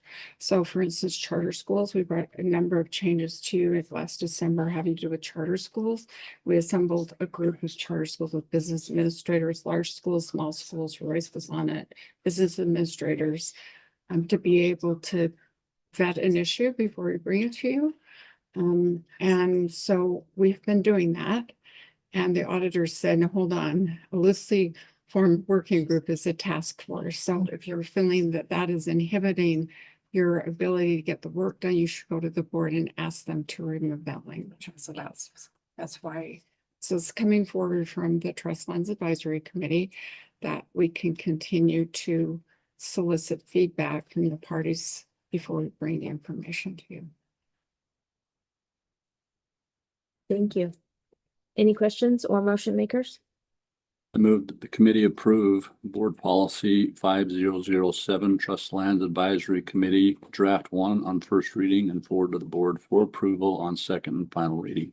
There's a motion on the floor as stated. Those in favor say aye. I have a question. I'm sorry. Oh, go ahead. I'm glad you spoke up.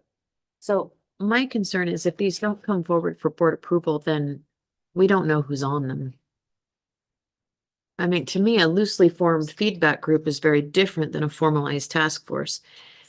And if the task force is being formed, I do think the board should be informed of who's on it.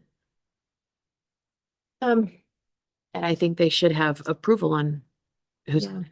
We do that with everything else. Kind of have a split opinion because on our board, when we have a working group, staff puts working groups together all the time. When we have a task force, it's formalized by the chair and assigned by the chair. So we have both opportunities. But what you're describing to me sounds more like a working group than a task force. But the OSA is meshing the two together, it sounds like. Was it the OSA that said it or someone else? I think it's the auditors. Yeah. The Office of State Auditor? No. Or our internal auditor. That you know what that's really a task force. Oh. And so that, you know, we're feeling like we need to be able to do that. And if you want something different, you know, we're okay with that. If you want us to come to you with the names of people and have them approved, we can do that. It just really slows down the process. It does. How do we define working group and task force in our board policy? Task force are directed by the chair of the establishment and who's on them. Work groups are just Put together by staff. together by. Just exactly what I said, basically. So Yeah. instead of creating task force, what if we looked at the language? There's no line numbers, but in A5, what if we said just create working groups? Workplace. That's solve the problem. You find, where was that? Read that again. It would be, I think it's A as the first sub, it's on the first page. And I would just move to amend the draft by changing the word task force to working group. Mhm.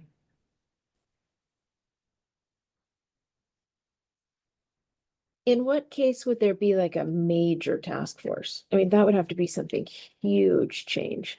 For us, it is at least when we do it. In the years that I've been involved, we've never done that. Mhm. So I don't know when. Never had a map. I think it's hard to say what would be a task force, you know, what event or circumstances or situation, because to Paula's point, we've. So do you feel like this amendment would solve the issue that audit is suggesting? And then we would take out the consult with the board part. Yes. Right? So can you make that motion so Nora Lee could type it? Oh, I thought I just did. I would think just that fits in a way she could. I would move that we change the word task force to working. Yeah.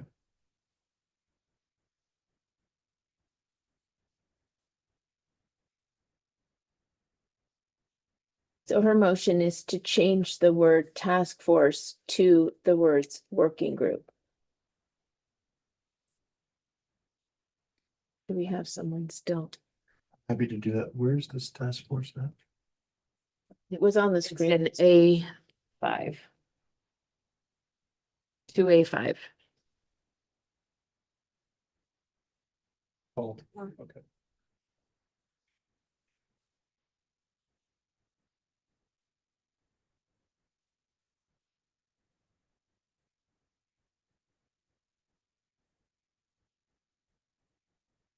Do we need to pass this rule right now also, or just like amend it? It will help for the next fiscal year to, Pass it as amended?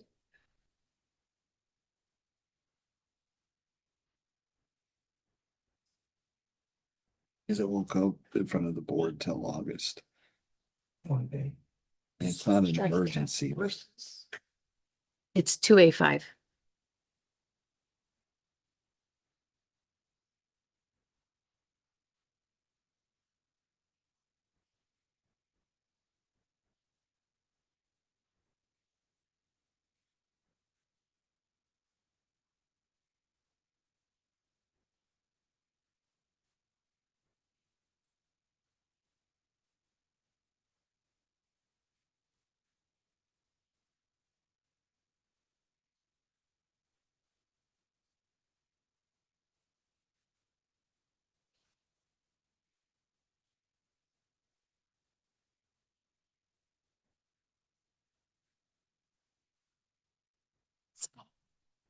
You want to do about the information that Really, so we're good on the, but we really need to cover the U-Track specifications and get that out there publicly for you guys, because should we push the rest off till next time and cover you track? it's just give Melissa 5 minutes. Do it. We've just been pushing that off too long, and it's not an action item. I get it, but Right. it's very important that everybody see what's been changed. We'll do the next ones next time. Goes to our data.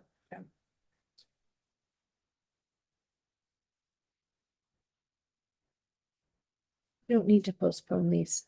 We can just move them to the Yeah, they next. just move it to the item. next month. Yeah, it's not, well, I guess it's a postponement.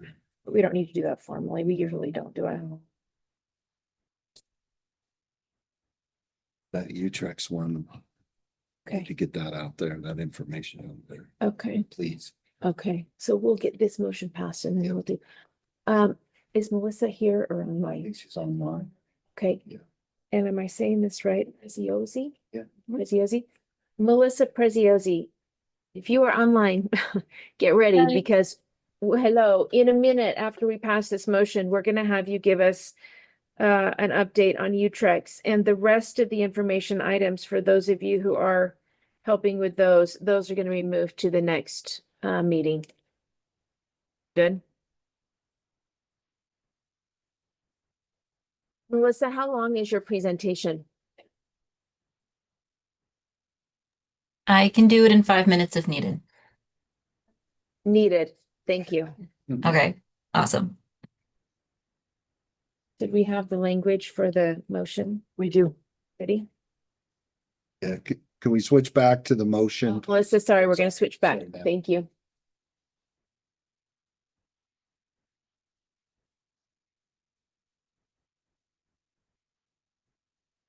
Okay, so Cole, you already made the first one, right? Yeah. And now you're making the amendments? Okay, we do want to make that amendment then. I move that the committee amend board policy 5007 to replace task forces in part 2A5 with working group. Thank you. There's a motion on the floor as stated. Those in favor say aye. Aye. Those opposed? That passes unanimously. Vice Chair Kelly, will you read that first motion and then as amended? Sure. I move that the committee approve board policy 5007 trust lands advisory committee draft 1 on first reading and forward to the board for approval on second and final reading as amended. There's a motion on the floor as stated. Those in favor say aye. Aye. Those opposed? That passes unanimously. Thank you, everybody. And Melissa Preziosi, Data Governance Specialist Preziosi, you are up. Thank you. Thank you, Thank everybody. you. Thank you, Director Plant. Thanks, everyone. So I know we're going past time with this, so I will kind of do a little bit of a speed run here. As mentioned, my name is Melissa Preziosi. I am the data governance specialist here at USBE. And twice year, I open up an editing period for our UTREX specification manual, which is generally a very large manual that we have that describes every single field that we collect for our nightly UTREX collection, in process of becoming USIMS collection from our LEAs. So there are two-week periods in which I go into that document and make edits. So I then bring those edits and what happened as an update to this group about every 6 months. And once that is edited and updated, it's published to our USBE website publicly for LEA reference for just the public. So before I get into the actual updates, I do always provide this kind of overview of what a validation is, because a lot of the updates end up being new validations, updates to existing validations, and that type of thing. So it's important to understand what a validation is. Validations can come in kind of two different flavors. We have warnings, and we have something called non-loading errors. We have previously called those fatals. So if you've seen the term fatal, you can now associate that with now a non-loading error. Those are the same thing. So warning, as suggested, is if an LEA is giving us some data that doesn't quite meet the standard that we need it to have. It could just be a formatting issue or something like that. We'll send them a warning. So we'll USBE will still accept that data, but we'll have a little warning message to the LEA saying, hey, something's wrong here. Here's how you can fix it, but we will still accept it. And then a non-loading error would be in the case where we cannot accept that data the way it is being provided to us from the LEA. So we won't provide it, and then we'll also provide a message there saying, like, we're not going to take this, but here's how you can fix it so that we will. So that's what a validation is, and I just go through that to make sure we're all understanding that. So getting into the actual changes that we had in this last editing period, we had a lot of validation related changes. So we have a new error around the Utah Fits All, or UFA program, and that's to flag students who appear to be enrolled in UFA as well as being enrolled in a public education at the same time, which is something that we are not allowing. So we're putting an error on that, and that error will prevent loading. So it's a non-loading error, but it won't prevent the public funding for that student, because the student cannot be denied an education, but it would prevent the UFA funding for the student until we can clear up what's going on there. And then once that was figured out, that could proceed. We had a warning that was already occurring functionally in UTREX, but it just wasn't listed in the specs. So that was just requiring a guardian's first and last name for a student. And then we updated an existing non-loading error or validation on limitations on age. So a student should not have membership days with a school if they're under the age of 3, generally speaking. So that was the validation updates, and then the rest were pretty minor text and links updates. There was a note to add more clarity around when a parent withdraws a student from school for the purpose of homeschooling, what needs to happen there. Updated a note to add more clarity on the use of a disability type, DD, developmental delay. There was a lot of broken links to administrative rules. We've had some updates with our website. So a lot of the links were broken. So those were updated. So they are now functioning, and updated staff contact around services received under IDEA. And then I couldn't really categorize these changes. So there's a couple of stragglers here. We added a new valid value to the free and reduced price eligibility source field. And that new value was override, and that's to indicate an application was completed by a local school official on behalf of a household or student in limited use situations. Updated a note to introduce a new single teacher ID to use for most CTE courses, which my understanding was that has been functionally in place for a while, but once again was not updated in the specs. And then we have a new SOEP provider. SOEP Weber Innovations was added to a table we have in there listing the providers. And then we had several new emergency safety intervention fields. So those were put in, and then there was some confusion among LEAs stating, hey, they're in here, I'm trying to use them, but they're not functioning.